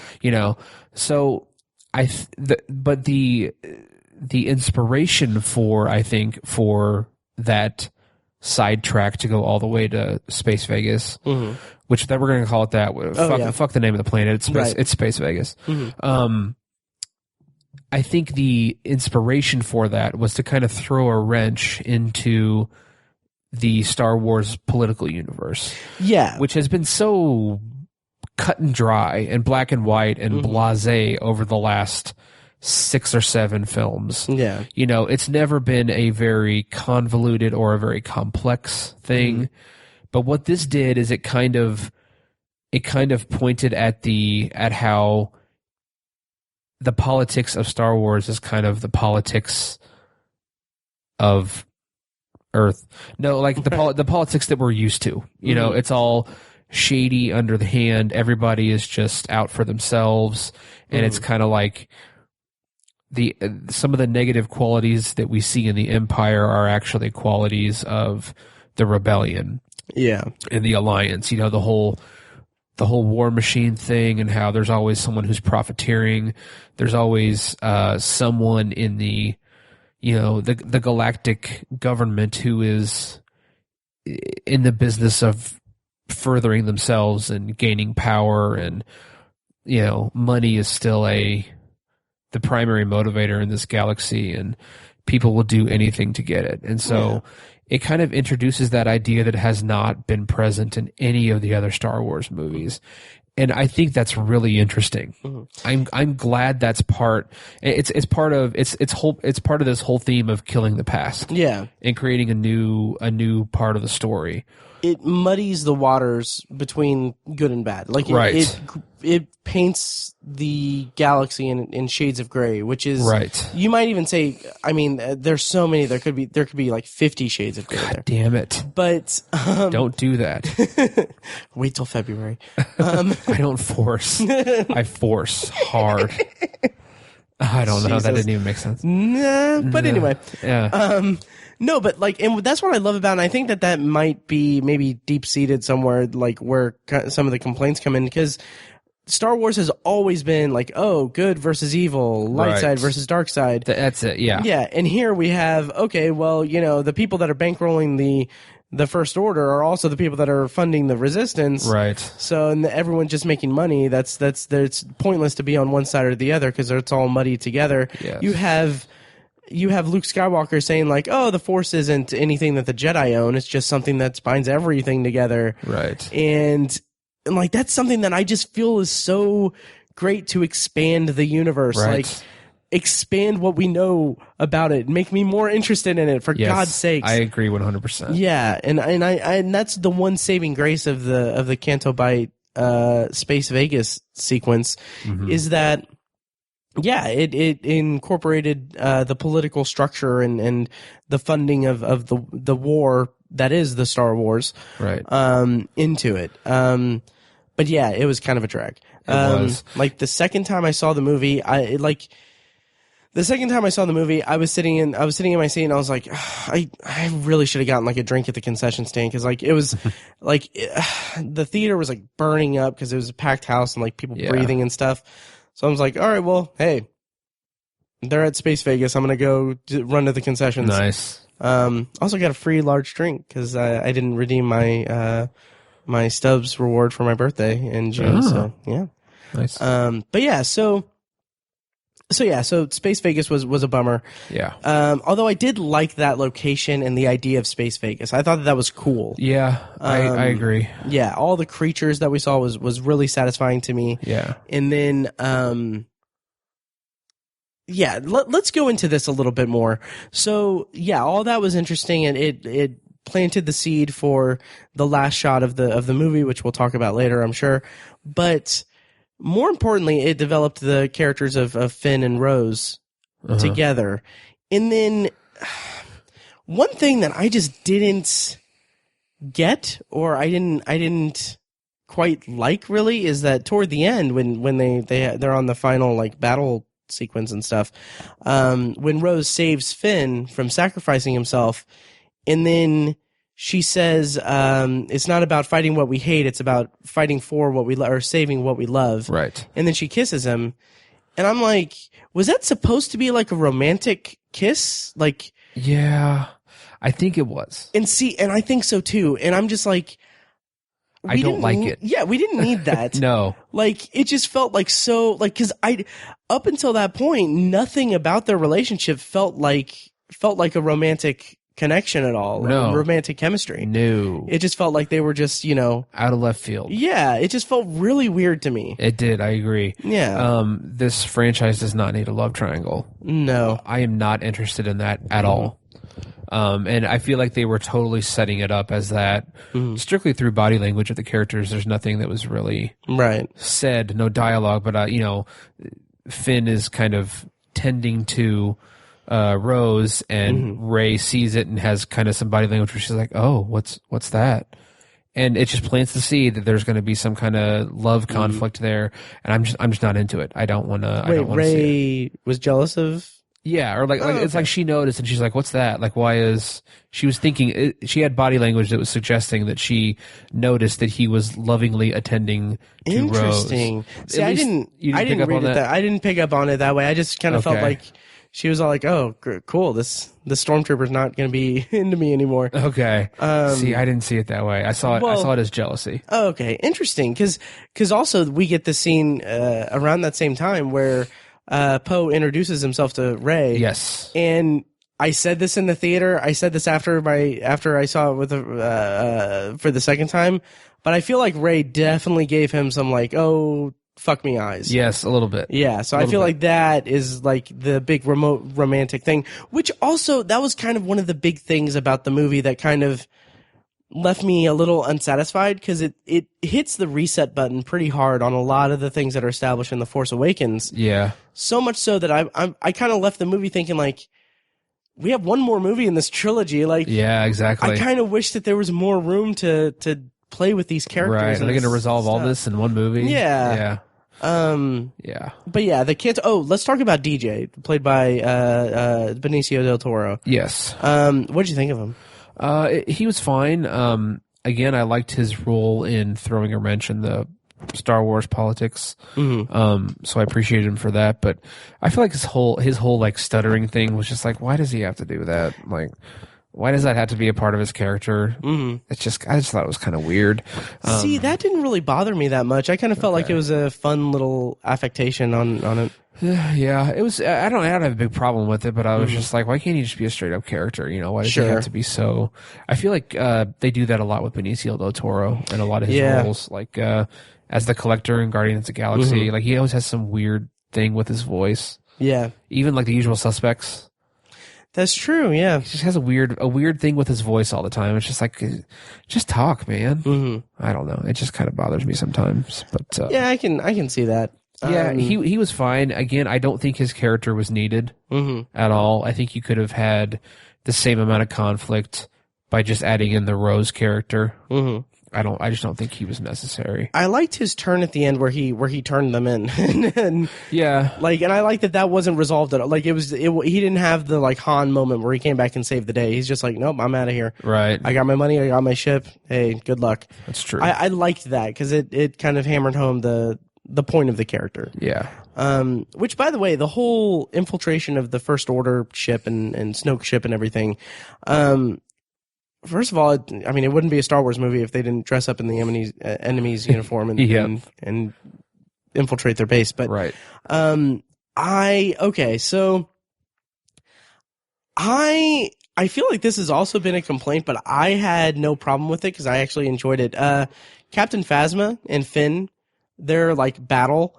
So the first movie, The Force Awakens, when Captain Phasma was introduced, I'm like, oh, they're Boba Fetting another character. Yeah. Like, because she was in the promotions and everything, and then it's just like, hey, yeah, she did nothing in that goddamn movie. Right. And I was like, this is another Boba Fett character. Yeah. And at least in this movie, there's actually a cool fight scene. Yes. And I thought it was cool. I thought it was awesome. Right. I loved seeing Finn get to, take her down. Yeah. And Star Wars isn't known for its like really good action one-liners. But I just loved the whole thing where she's like, "I knew you were scum," and he just goes, "Rebel scum." Yeah. That was great. I was like, "Fuck yeah!" I thought that was a little bit cheesy. Really? It was good. I loved it. It was good, but it was like I was just like, okay, The Last Jedi. Okay. I actually like that a lot. But I did like how it slowly shifted from, resistance and like just talking about like them as the resistance and the First Order into them talking like just basically saying like, oh, they're rebel scum, that like basically reverting back to the phrasing of the original trilogy. Right. Yeah. So there was one thing I noticed throughout the movie. I was wondering if you noticed it too. The use and inclusion of a diverse cast of wildlife in the movie. Yes. Tons of animals and creatures throughout the movie. From what I've heard, it has more creatures in a Star Wars movie than any other Star Wars movie. Right. Okay. It's like it really jumped out to me, and I loved it because I'm kind of an animal person. And I just found it. It wasn't like it was such a great thing, and it wasn't a bad thing. I was just like, I just noticed it, and like I'm not super excited about it, or like, oh yeah, there's going to be animals all the time now. It's just like, I just thought it was kind of fun. Like I just thought, like Luke goes over to this random crazy looking creature on the jet. He just milks it and starts drinking it. I'm like, what the fuck? And then there's the little porg owl looking things. Yeah. There's the ice foxes on the planet at the end. I know I'm missing something else. I mean, the caretakers of the island. Yeah. They were, but they're more like beings as opposed to wildlife. The racing creatures on the casino planet. Oh yeah, that were very cute. I don't remember what they were called, but I don't remember either. They were cute, which I thought that storyline was kind of stupid. She's like, "Oh, they're from my planet and they're forced to race." And I'm just like, they're cute, but I don't care. I'm sorry. What's happening with the ship? Yeah. If you're going to introduce racing into a Star Wars movie, the things that are racing need to have like two floating engines in front of and no human can do it. Yeah. God damn it. So I don't know. I just noticed the wildlife a lot, and I thought it was, the ice foxes kind of lead them out of into salvation out of the thing, and I don't know. It's just wildlife played a huge role. I thought the porgs were silly, but they were cute, and it added to some of the humor. Yeah, I thought that they were cute and just a little bit like they played him up just a little bit too much. A little too much. Yeah, just a tad. I loved the scene with Chewie about to eat one. Yes. And they looked freaking delicious. Yeah, they did. They looked great. Cornish game head. That's exactly. Yep. Yeah. And I loved when the one imitated Chewie. Yeah. That was great, but not as annoying as the Ewoks. Right. But kind of following that path a little bit, and I hope they don't take it too far in the next movie and have too much porgness. Well, now that Snoke is dead, we need a new big bad over Kylo. So I think the Porgs are going to be they're going to take over. They're biding their time. Yeah. Yeah. Speaking of that, should we talk about Kylo Ren and his kind of role? Yes. So Kylo Ren's whole arc and his whole arc with Snoke and Rey. That was one thing that when the opening crawl happened, I kind of thought for a moment, because the opening crawl just says that the First Order is in pursuit of the Resistance, and they're trying to find a new base, or they're on their way to a new base, or something like that, or as they're evacuating their base planet. Right. And I'm like, immediately I was like, "Fuck! It's an Empire. It's Hoth. It's Empire Strikes Back. They're gonna do it again." Fortunately, that's not the case. Right. But what they did with Snoke and Kylo and Rey was it was Return of the Jedi. Yeah. It was. Well, Snoke showed Rey a viewer of the rebels getting killed outside. It was Return of the Jedi till the end. Right, yeah. Well, yeah, it ended up different. Right. So I mean, it more paid homage than copied it. Yes, I disagree with you because throughout I'm sitting there thinking, okay, yeah, he's pulling a Darth Vader, he's turning, and he's the good in him that Luke saw is coming out, just like with Rey and Kylo. Like I agree with you to that extent, but throughout it, I'm thinking, yes, he's turning to the light side, and the third movie is going to be about him and Rey teaming up and wiping out the First Order or something like that. But then afterwards, it's so great because he comes to the conclusion that it's not, he's tired of being controlled and he wants to kill the past, and he's still an ambitious little evil asshole because he wants to take it all for himself and rule it not as two Sith with a master and an apprentice, but as two supreme leaders, if you will. And so he's bucking tradition in that by killing his motivation for killing Snoke was not because he wanted to turn to the light side or save the galaxy from the Sith or from evil. It was because he wanted to take over it himself. And so that's why maybe the actions are similar or borderline identical to Return of the Jedi, but the motivations are entirely different and the conclusion is entirely different. And so that's why I love that part a lot. The action was really awesome too. Yeah, once they finally. Don't get me wrong, I enjoyed it. Okay. It was very much like, okay, we saw this before, similar thing. Right, and the reason I love it is because they kind of make you think that. Yeah. You kind of think, they make you think that as the audience, but then they completely turn that on you, and I think that was a really nice. I wasn't expecting that. Sure. I actually going into the movie, I was thinking that Rey might turn. At least for a little bit, and then maybe in the third movie, we get kind of like a Return of the Jedi climax where she sees the good in her comes forth again, and she comes back to the light side or whatever, and then she dies. I don't know, but I thought we might get a similar scenario to that, and that's what I was sort of thinking. That's the direction I was thinking they would go. So I was very, very pleasantly surprised with what happened. I think this sets up a really nice conflict for the last movie.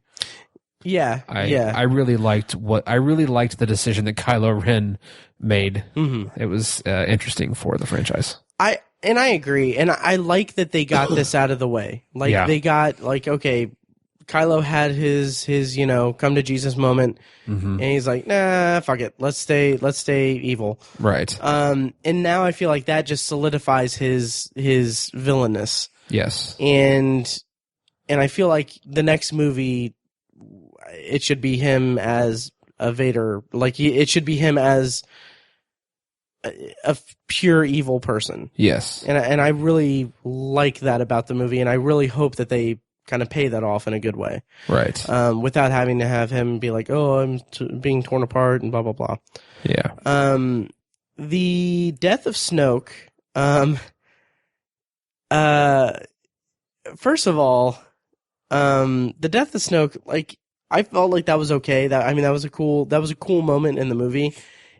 And one of the things that a lot of people are complaining about, and I guess I kind of get it, is that they were expecting Snoke to have some kind of richer backstory to be revealed. Yeah. Which, yes, that would have been cool. I would have liked something. He didn't need to be like Darth Plagueis or he didn't need to be like connected to anything. I just wanted to know, like, where'd he come from? Like, what's his deal? Because he's just Emperor 2.0. I didn't mind that much. I always saw him as a placeholder. Mm-hmm. And there were a lot of people complaining about how he has like 15 minutes of screen time in the movie. Yeah. But I wasn't bothered by that because I feel like I knew that he was going to die. I mean, I think I figured either Rey was going to kill him or Kylo Ren was. And plus, it's sort of in line with the tradition of the franchise, because if you look at episode 4 and episode 5, like the Emperor's barely in the movie. Yeah. And true. in episode 6 he's a lot more prevalent, but this is the first and second movie of the franchise, and so I feel like the progression of Snoke was pretty in tune with the traditions of the franchise. Mm-hmm. So I really wasn't bothered by that, and I think while his lines were sparse, mm-hmm. they were very heavy hitting. I liked his language a lot. I feel like he was a little less cheesy than the Emperor, mm-hmm. and he was very philosophical, and which is kind of in line with the Emperor as well. But his delivery, I felt like, was very, very satisfying. Mm-hmm. I was fine with what happened with Snoke and his progression throughout these couple movies. Yeah, I was too. I was too. Because, I mean, to say that, I wish I had more background, it's like, well, if you watch the original trilogy, Emperor didn't have much background, and then we got his background. Yeah, we did. So, yeah. So the fight after Snoke gets killed, the fight scene where Rey and Kylo are kind of doing the I kind of relate it to like a buddy cop shootout scene, totally. But with lightsabers. Yeah. Very cool. I loved the choreography of it. Yes. Like there's a moment where Rey is like she's almost like done for, and she's like in kind of a standstill with one of the guard people, and then she drops the lightsaber and picks it up with her other hand, and and puts it into the guy to kill him. I thought that was freaking awesome. Nice. That, and then when she throws the lightsaber at Kylo, and he just flashes it on and puts it through the dude's eye. Yes. So cool. Very so awesome. Cool. Very awesome. Love that stuff. Yeah. So how did you feel about Luke's arc also? Just overall, because we see a different Luke from before, and that's kind of one of the things that's going back to the movie being basically a big example of subverting our expectations that were set by The Force Awakens. Like, right. Starts out with the scene with Rey and Luke, like he has the lightsaber. There's like 2 or 3 beats where nothing's said, and then he just tosses it. Yeah. Great comedic moment. Yes. But it's also like, we waited 2 years for this. Right. And like we expected it to be like this big profound thing. And it wasn't. Yeah. Yeah. Same with like Rey's parents. Like, oh, they were just junkers who sold her for beer money. Right. So I don't know what I was getting at with that, but how did you feel about Luke's arc overall and how he's basically turned his back from the Force and he went to the island to die? I liked it because it's in the thread of, you know, moving forward and kind of getting rid of the past, killing the past, if you will. Mm-hmm. It's in that thread, but at the same time, I feel like at the end of the day, Luke, you know, in the first trilogy, he's all about loyalty to his friends and the people he loves and stuff like that, and you know, he knows how to play the hero, and I feel like whenever he makes a mistake, he really levels out really well in the first trilogy, and you know, the third movie is all mostly him making level-headed decisions, and you know, throughout the third movie, or I'm sorry, the third movie in the original trilogy, Return of the Jedi, it's, you know, he really controls himself, and he's truly earned the badge of being a Jedi, and so I feel like in the Force Awakens, you know, we've discovered that he's become so level-headed that he feels he has to remove himself from the equation. And it's shocking that he hasn't used the Force in years, and he's just separated himself from it. And it's all shocking, and it's kind of surprising. And that's what this movie was about. It was about surprising us as fans and doing something different. And it was something different for his character, you know. I feel like it was the level-headed decision to make, but you know, towards the end, he, you know, when he talks to Yoda and everything, and he realizes, well, I do need to do something to help the rebellion and to help my sister and the people that I care about and stuff like that. And that climax on, I don't even remember the name of the planet where they made their final stand. Oh yeah, I don't remember either. Yeah, it's not important, but you know, he makes his appearance there. Salt Hoth. There you go, Salt Hoth. He makes his appearance there, and I feel like that's his way of managing his own destiny and going out on his own terms while still being loyal to his friends and family and the people he cares about, and still trying to do something to make the universe a better place or make their galaxy a better place. I was very satisfied with all of it. I like the decision that he's gone, that he chose to disapparate, to use another Harry Potter term. Right. And yeah, like you said, the first Force Awakens was kind of like Han's movie. This was Luke's movie, and maybe the ninth movie was supposed to be Leia's.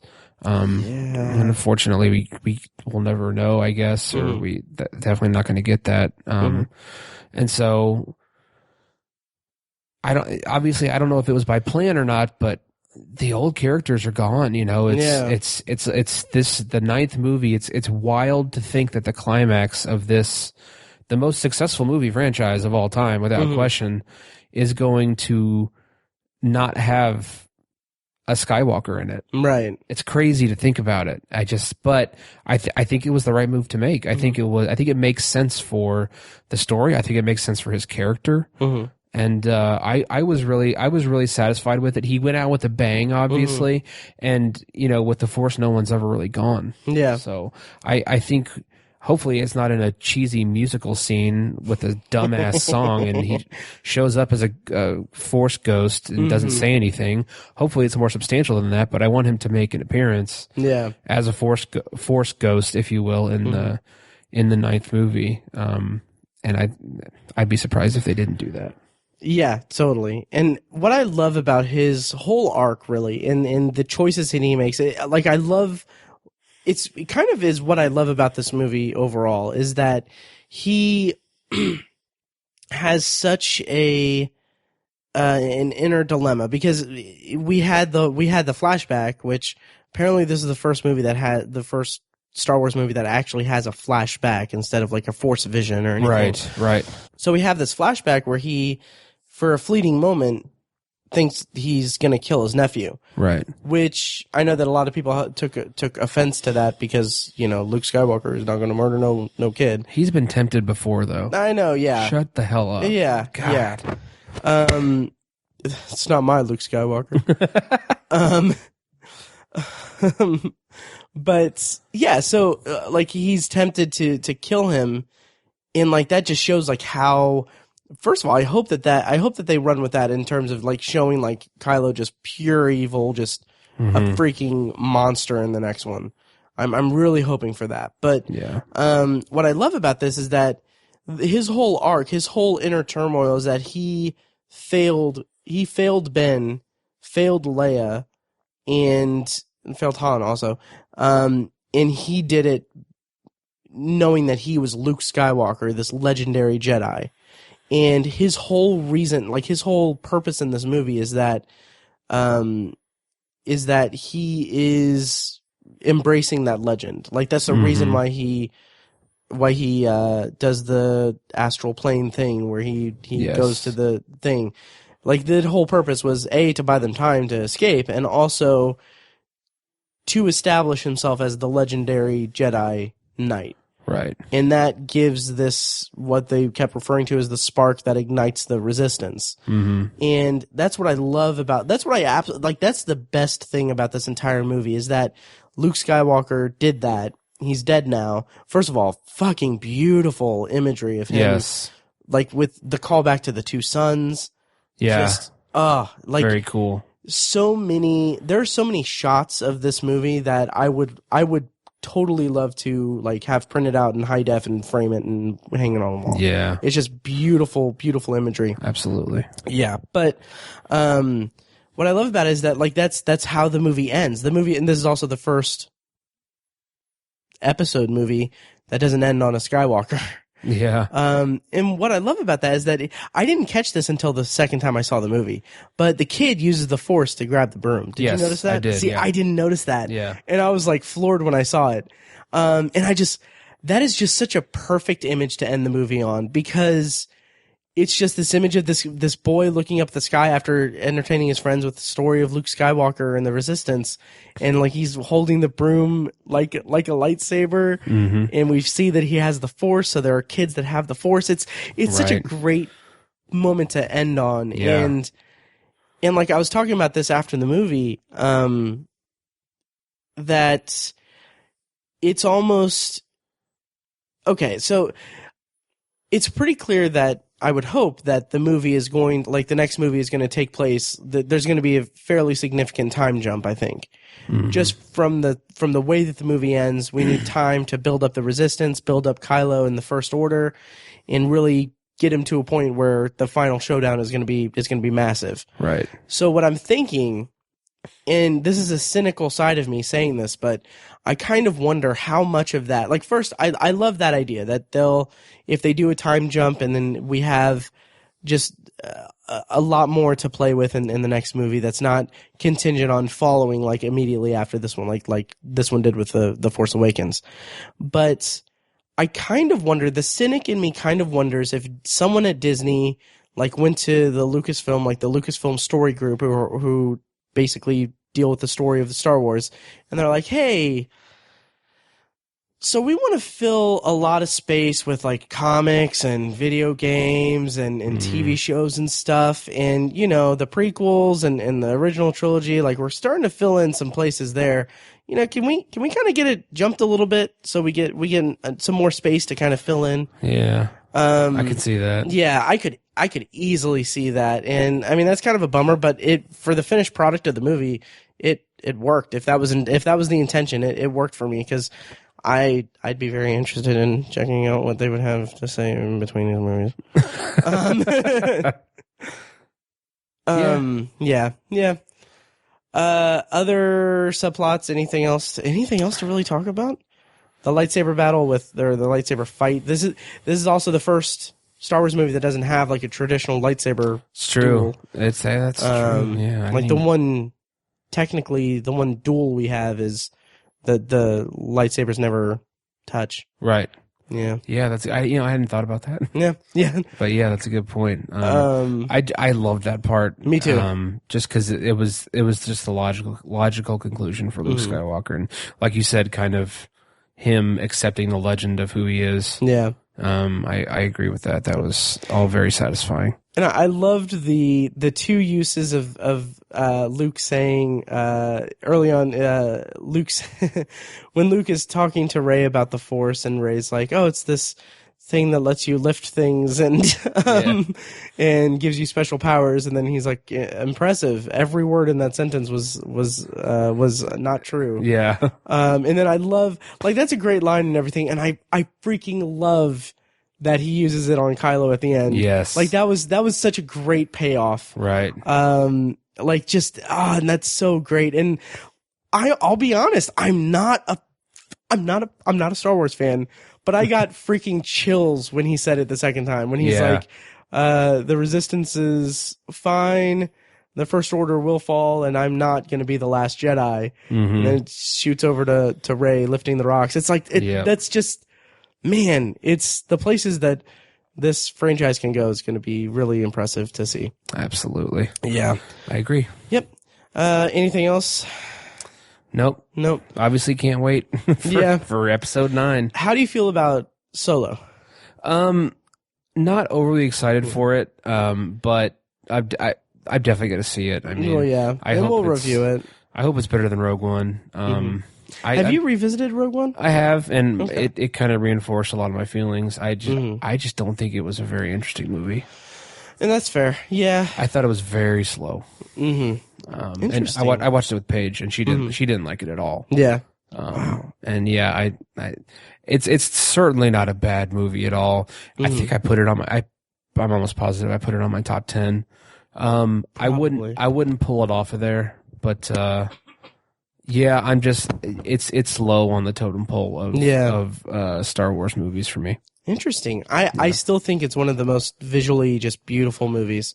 That is Star true. Wars franchise. That is absolutely true. It is that. Yeah, and rewatching it, I actually enjoyed it quite a bit more. Still can't take the Tarkin thing. I think that's way too uncanny valley. Yeah. But the final battle on Scarif is phenomenal to me. Very gorgeous. Yeah. Yeah. So that is our review of The Last Jedi. Oh, also about Solo. Does it make you nervous that are you aware that it's supposed to come out in May? Oh, is it really? Yeah, and we're 5 months out from it, and there's no trailer or anything yet. Ew. I don't think it's going to make the May release date. I don't think so. I didn't realize that. Yeah. Oh, geez. I didn't realize it either until one of the Fecuses brought it up. I thought it was like July or August release. Or even December. Yeah. Yep. Nope. I know they're moving the Star Wars stuff to summers now because Episode 9 is going to come out in June. I think Episode 9 is going to be December 20. I thought they announced it was 19. a June. It was a June. It was like a summer release. No. You might be thinking of Solo. Episode 9 release date, because I want to say it's like December 20th. Oh, I thought it was a summer release. Nope, December 20th, 2019. Well, shit. Yep. Okay.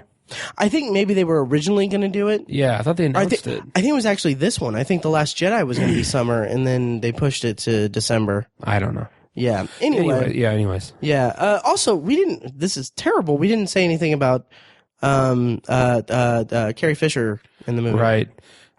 Yeah, it's really a shame that character is not going to have an on-screen goodbye. It's that's like heartbreaking. Yeah. 'Cause that's her. Carrie Fisher has had a good career. I think she's been really funny. She's had some great books that she's written. And she's had some other good roles, but her defining role is Princess Leia. That's her. That's Carrie Fisher, and it sucks that she's not going to have a farewell on screen. Yeah. But this movie was dedicated to her, and in the grand scheme of things, she was much more than just her role as Princess Leia. So you had to kind of balance those two things, and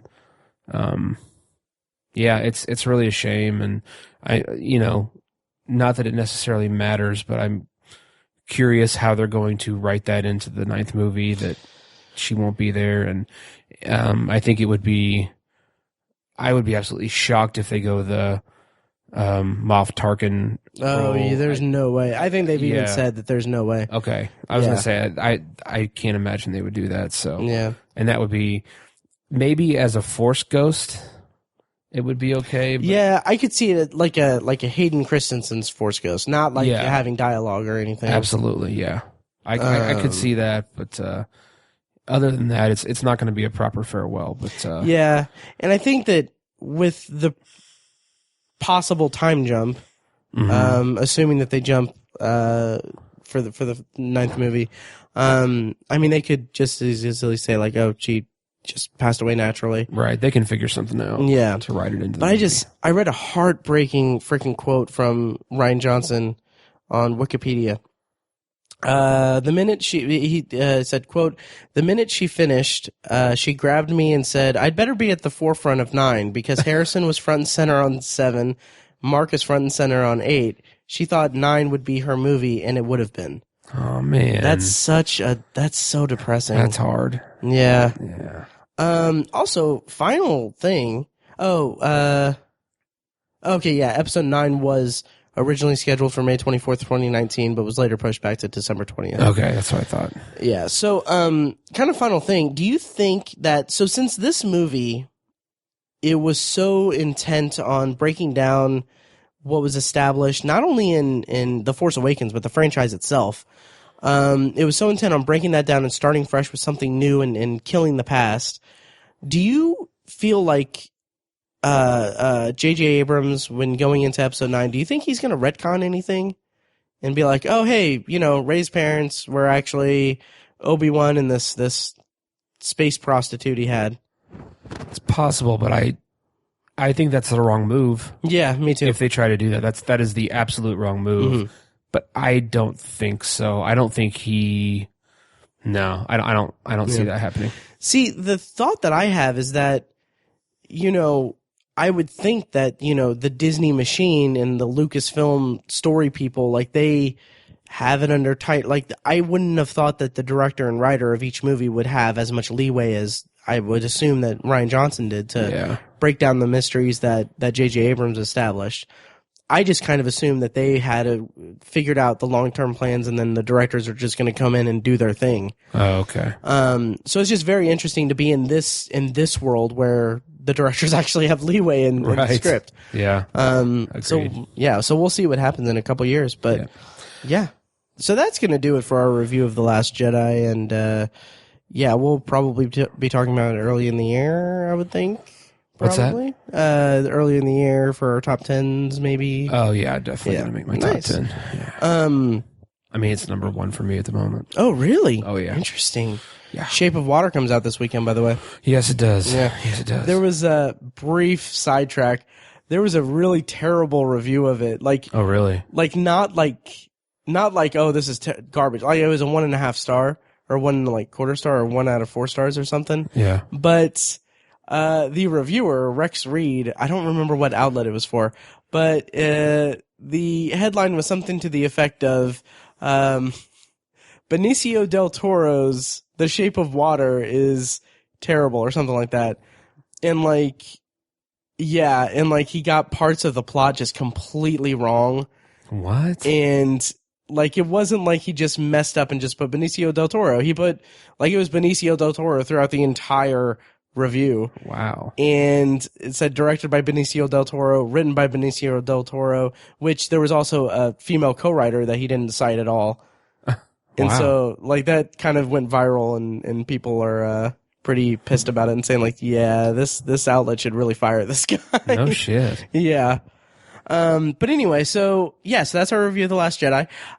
We are going to go into Potpourri. So this is the section of the podcast where we talk about anything we've watched lately, anything we're looking forward to, anything we want, as long as it smells good, to kind of wind down the episode. Potpourri. So, Tiny, I have 2 things. You have 1 thing? Yes. Okay, we'll sandwich you in between me. Okay. Wait. Anyway, first thing I have is on my notes that I completely forgot to pull up. The first thing I'm going to bring up for Potpourri is I watched a science fiction movie that I have not watched before for a long time, and it's much to the consternation of a lot of people I know in my life. Can I guess what it is? Yes. The Fifth Element? Yes, Okay. It is The Fifth Element. So, for years, our friends Molly and Yuri have berated me about watching The Fifth Element. I think I mentioned this on a previous Potpourri. They actually bought me the Blu-ray for my birthday, and I just haven't gotten around to watching it. And like pretty much every day, Molly will give me shit about not seeing The Fifth Element, and Yuri will pile on, and it's a fun time. So basically, since we're almost to the end of 2017, it's crunch time. I want to watch as many 2017 movies as I can. So I have rented several movies from Google Play. One of those movies is Valerian and the City of a Thousand Planets, which is Luc Besson's movie from this year. Right. So I wanted to watch The Fifth Element finally, so to kind of prepare for it, because I hadn't seen The Fifth Element before, and I've only seen a couple of Luc Besson's movies, maybe only one, The Professional. Yeah. But so I wanted to see it. So where to begin? I had a lot of fun with it. Nice. Yeah, like I had previously tried to watch it before on Netflix, and I got like maybe 5 minutes, and I was like, this is kind of a lot more cheesy than I thought it would be. And I wasn't really getting into it. But when I watched it last night, first of all, visually, it's magnificent. Yeah. It's a beautiful movie. And like a friend of the show and popcorn friend Karen from Not Another Teen Wolf podcast, she tweeted me and said that what she loves about it, she said it's one of her favorite movies ever. She said that it's she loves the practical effects in it, and like there's so much, like this movie is so intent on just world building and like I love the universe that it creates. And just like the simple things of just everyday things with like Corbin Dallas, like getting up and getting ready for his day, and all of the little machines and stuff that's all practical and just on reacting to what he's pressing and stuff. It's just a wonderful like visual feast. Yes. And it's so much fun. It's such a blast. Chris Tucker is way over the top. Yeah. And like borderline like infuriatingly annoying, but kind of perfect too. Yeah, for that like, character. Yeah, and like it was a blast. Like I was sitting here watching it, and I checked how much time I had left. I'm like, I only have 20 minutes of this movie left, and like I wanted to live in it more. I wanted to be in this world more. You're making me want to watch it. Yeah, it was so much fun. Yes. So I'm glad that I finally got a chance to watch it, and I'm going to make a very big effort to watch as many 2017 movies as I can in the next week, so I have a more well-rounded top 10 at the beginning of the year. So that's my project for the next week and a half. Nice. Yeah. I'm glad you liked it. I describe it the same way. It's just a fun movie. Yeah. Oh, yeah. It's over the top and campy where it needs to be. Absolutely. And just the detail. It's like it's very detailed, and like it's just really. It feels like such a well-realized world in vision. It's great. And it makes me more excited to check out Valerian. Yeah, me too. Yeah. So, Tiny, what do you got? My entry for the week, being that it's Christmas here in a few days, my wife and I watched the Fox's rendition of A Christmas Story live. I love that movie, A Christmas Story. It's I feel like a lot of people that's mostly like a Midwest kind of movie because it takes place in Indiana, and like it's not as big of a deal in like California or on the East Coast or anything apparently, which I wasn't aware of because when I was a kid, that was our Christmas movie. Like my dad loves the comedy in that movie, and he really instilled that in my brother and I, and it's just we would watch it every year, and we just love the comedic tropes of that movie. And so now, for me personally, that it's been supplanted by Christmas Vacation. Mm-hmm. My wife and her family, that was their movie. Nice. And I had liked Christmas Vacation before I met Paige, and it was already becoming my favorite Christmas movie. Mm-hmm. But it's even more so since I've met her, and like her family quotes it year round. Nice. It's one of those things. That's awesome. So I was very intrigued by the whole notion of a live performance of it. Mm-hmm. Apparently it was a play, like a musical play, and that's what this is, I guess. Okay. I really didn't even research it, and I don't know much about it. But they did this live musical version of A Christmas Story. And it was a little goofy. It was kind of weird. I think the phrase ill-conceived is too strong of a word or too harsh of a word, but not really well conceived. I'll put it that way. It's just kind of weird. The music, for me, the music really didn't work. None of the music got stuck in my head at all. I wasn't singing along to any of it. Although some of it was sort of clever, like there's a song they sing when the kid sticks his tongue to the flagpole. There's a song they sing called Sticky Situation. It's kind of clever, kind of fun, but it just wasn't that great of a song. And there's a song that's it's the thread throughout the whole movie, and they sing it 3 or 4 times, and it's about, this is my chance this is my chance to fulfill my wish to get the BB gun, and like Christmas is my chance, and I've only got so many days left, and it just really wasn't that interesting, the music. So I was really bummed with that. Interesting. However, I was utterly fascinated by the production of the show. It was really impressive.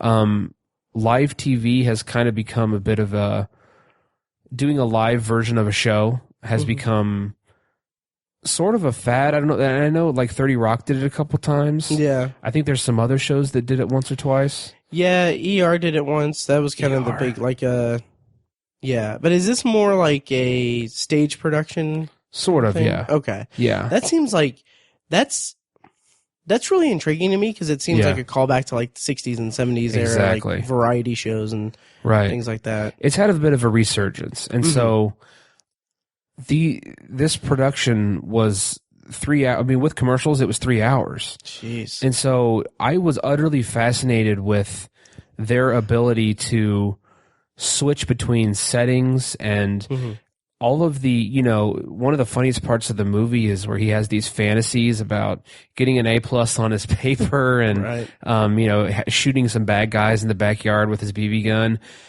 They put those fantasies into this live production. Nice. So think about the logistics of going from a classroom into a fantasy where you're in someone's head and they're having a dream. Like that's, the logistics of that are extremely difficult. And so after the production was over, they showed some kind of behind the scenes of how they pulled some of this stuff off. And there's a point where Ralphie's dad, where he's talking about winning his award, he sings a song about winning the award, the leg lamp. And they put him onto a mobile platform and do a close up of his face, and they move him to a completely other side of the studio and change his outfit. Jeez. And I was like, holy shit, just the logistics of it were just really impressive. That's so nuts. All of that stuff I was so intrigued by. They created they built a whole town square. Dang. Where they filmed some of the stuff, and they used fake snow that looked really convincing. Nice. I just really enjoyed the production and set design and logistics of the show. I was really impressed by all that, and I enjoyed it. And it tapped into a lot of nostalgia.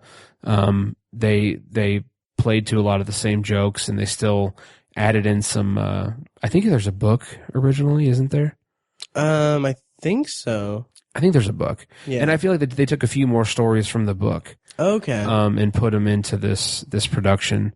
So I think it was really fun, and I enjoyed a lot of it, but I'm not sure that I necessarily care to see it again, or I was, I don't necessarily recommend it as like, oh man, you gotta see it, because I think there's a lot of people who might not appreciate those things. Right. But I certainly give the production team and the performers a ton of credit for what they pulled off. There's even a part where what's her name?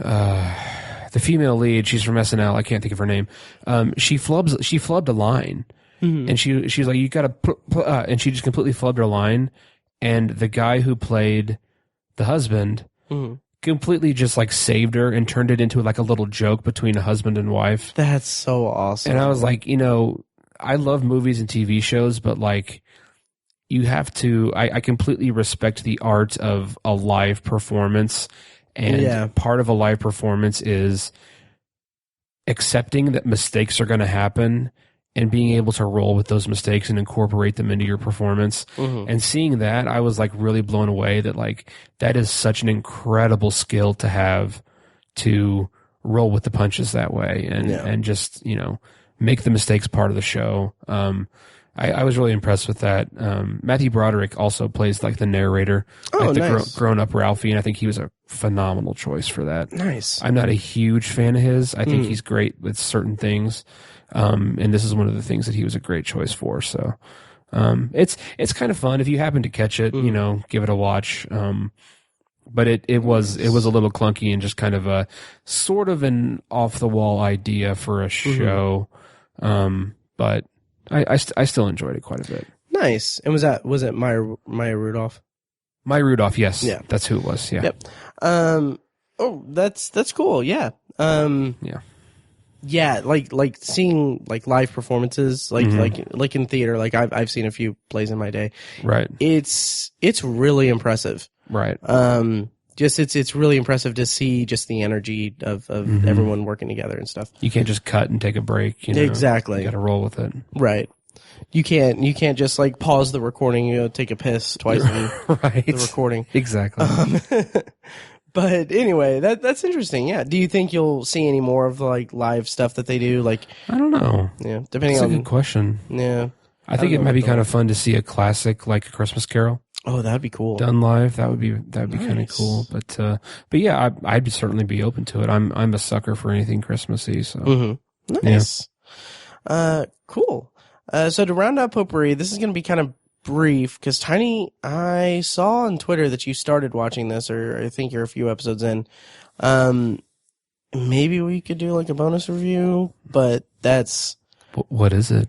It's been out for a couple months. Stranger Things 2. Yes, I'm about halfway through the second season. Nice. Okay. I finished it last night. Nice. And I watched the Beyond Stranger Things after show. Okay.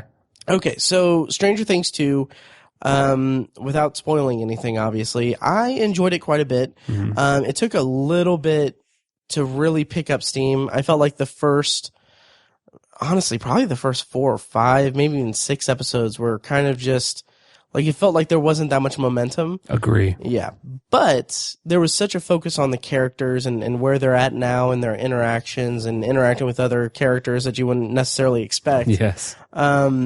That I was still invested in it throughout that time. Now, there is a moment in the second season, or an episode of the second season, that I'm just like, this is completely superfluous. I was kind of angry about it. Yeah. Have you gotten to that episode yet?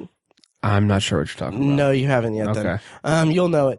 Okay. That bugged me for a lot of reasons, but we'll get to that eventually at some point. But yeah, that but by the end of it, I was really just wrapped up in it. I mean, it's such a great show. There's some new characters in it that I think really work well in the show. Sean Astin in particular as Bob, like, my God, that character is such a delight. Like, he's such a dorky guy that I love it. I love his performance and I love that character. That character is great. And I love how the show is just like, yeah, we're 80s as fuck, deal with it. Yeah. Because they cast Winona Ryder, Paul Reiser, Matthew Modine, and Sean Astin, like huge 80s icons. Yeah. And they don't even care. They're just like, yeah. Apparently, Sean Astin sent a tape Oh, Like, really? sent the tape to audition. Like, That's sent the tape great. in. It's not like they sought him out or anything. Yeah. And I guess they were kind of hesitant to have him in the show because they didn't want to draw focus from it, being like, oh, Samwise. That's funny. Yeah, but it's I love it. yeah, it's great, and I don't know if I like it as much as I like the first season. I like some of the dynamics a lot more. But having said that, I think the thing that I love most about Stranger Things overall is that it's not that it's this huge love letter to the 80s. It's not that it's this huge genre show that pays homage to classics and to big moments and things. Like one of our listeners, Robert, who's a Patreon subscriber for Anthology, he pointed out that he equates season 1 to Alien and season 2 to Aliens. Nice. And like as soon as he said that, I was like, oh my, that's perfect. That's a great analogy. They even have Paul Reiser. Yeah. Yeah, it's perfect. It's perfect. And then yeah, and like the best thing about the show isn't any of that. It's like we're watching these child actors. It feels like each one of them, it feels like we're witnessing the beginning of a very long career for each of them. Absolutely. Because they give such incredible performances. They do. Fantastic. And then some of the other new characters, I love the wrinkle that the character of Max brings to the dynamic of the group. And then also Dacre Montgomery, who plays Billy, the douchey, the mullet guy. Yeah. I don't think I've ever hated a character more. Right. Like, oh my God, it's just it's so infuriating. He's awful, but you want to see more of him, kind of. Kind of, yeah. Yeah. It was really frustrating. Yeah. And I'll have to talk to you tiny more about it after you finish the series or season. But yeah, and then to kind of go off onto Beyond Stranger Things, it's this after show. You know, after shows have become kind of the trendy thing to do. Yeah. And I'm never really a big fan of them just because I would rather listen to a podcast where people are actually critiquing it and actually, you know, analyzing it in a more objective way. And cause like Talking Dead, like I like Chris Hardwick, but I don't even watch Walking Dead anymore. But when I did, I stopped watching Talking Dead cause it's like, okay, we're just jerking off. Yes. There's no depth at all. Yeah, exactly. Yeah. And this is kind of the same because it's just, I mean, it's what you would expect. But what I love about it is that this is like Stranger Things is a Netflix series. And what Beyond Stranger Things does, it's very digestible, 15 to 20 minute episodes. I think there's only like 6 or 7. And it's all spoiler filled. So you have to watch it after you watch the entire season. Okay. But each episode has different members of the cast and crew, or cast and producers and the Duffer Brothers. And just the and it's hosted by Jim Rash also, which is nice. a delight. Yeah. Oh, that's awesome. Yeah. And the conversations that they have just are so, like, it just makes you feel like, man, all of these people, they work so well together, and they have such a good chemistry with each other that it's more enjoyable to just watch them chat about the show. Nice. And then they give little tidbits about behind the scenes stuff, and they show like little clips from behind the scenes, and maybe not clips, but just like videos of behind the scenes. And that's refreshing to me because Netflix shows, they don't ever really have like Blu-ray releases that have extensive special features or anything like that. Like, right. I think they have like some of the shows have releases, but they maybe they'll have a commentary track or two, but they don't have any special features. So this after show is kind of like the bonus features for Stranger Things too, and I kind of like it for that. Okay. Yeah, but very digestible. I watched it all in one go pretty much. Okay, cool. Yeah. So, so that's on Netflix, and I think that's going to do it for this week's episode of The Obsessive Viewer. Totally. I think we're going to take the week off next week. Okay. Because we got to do some catch up on Tower Junkies and also, Christmas and New Year's, all that stuff. So we might have something for the Patreon feed though. So, check that out, which you can become a patron at patreon.com/obsessiveviewer. Every patron, if you pledge $1 or more, you get access to the special Patreon exclusive feed that I'll be filling with film commentaries and maybe some B-roll from recording. I don't know. Okay. So, yeah. So, anyway, yeah, that'll about do it. Anything else, Tiny? I don't think so. All right. Well, Merry Christmas, guys. Merry Christmas. And we'll see you next time. Thanks, guys.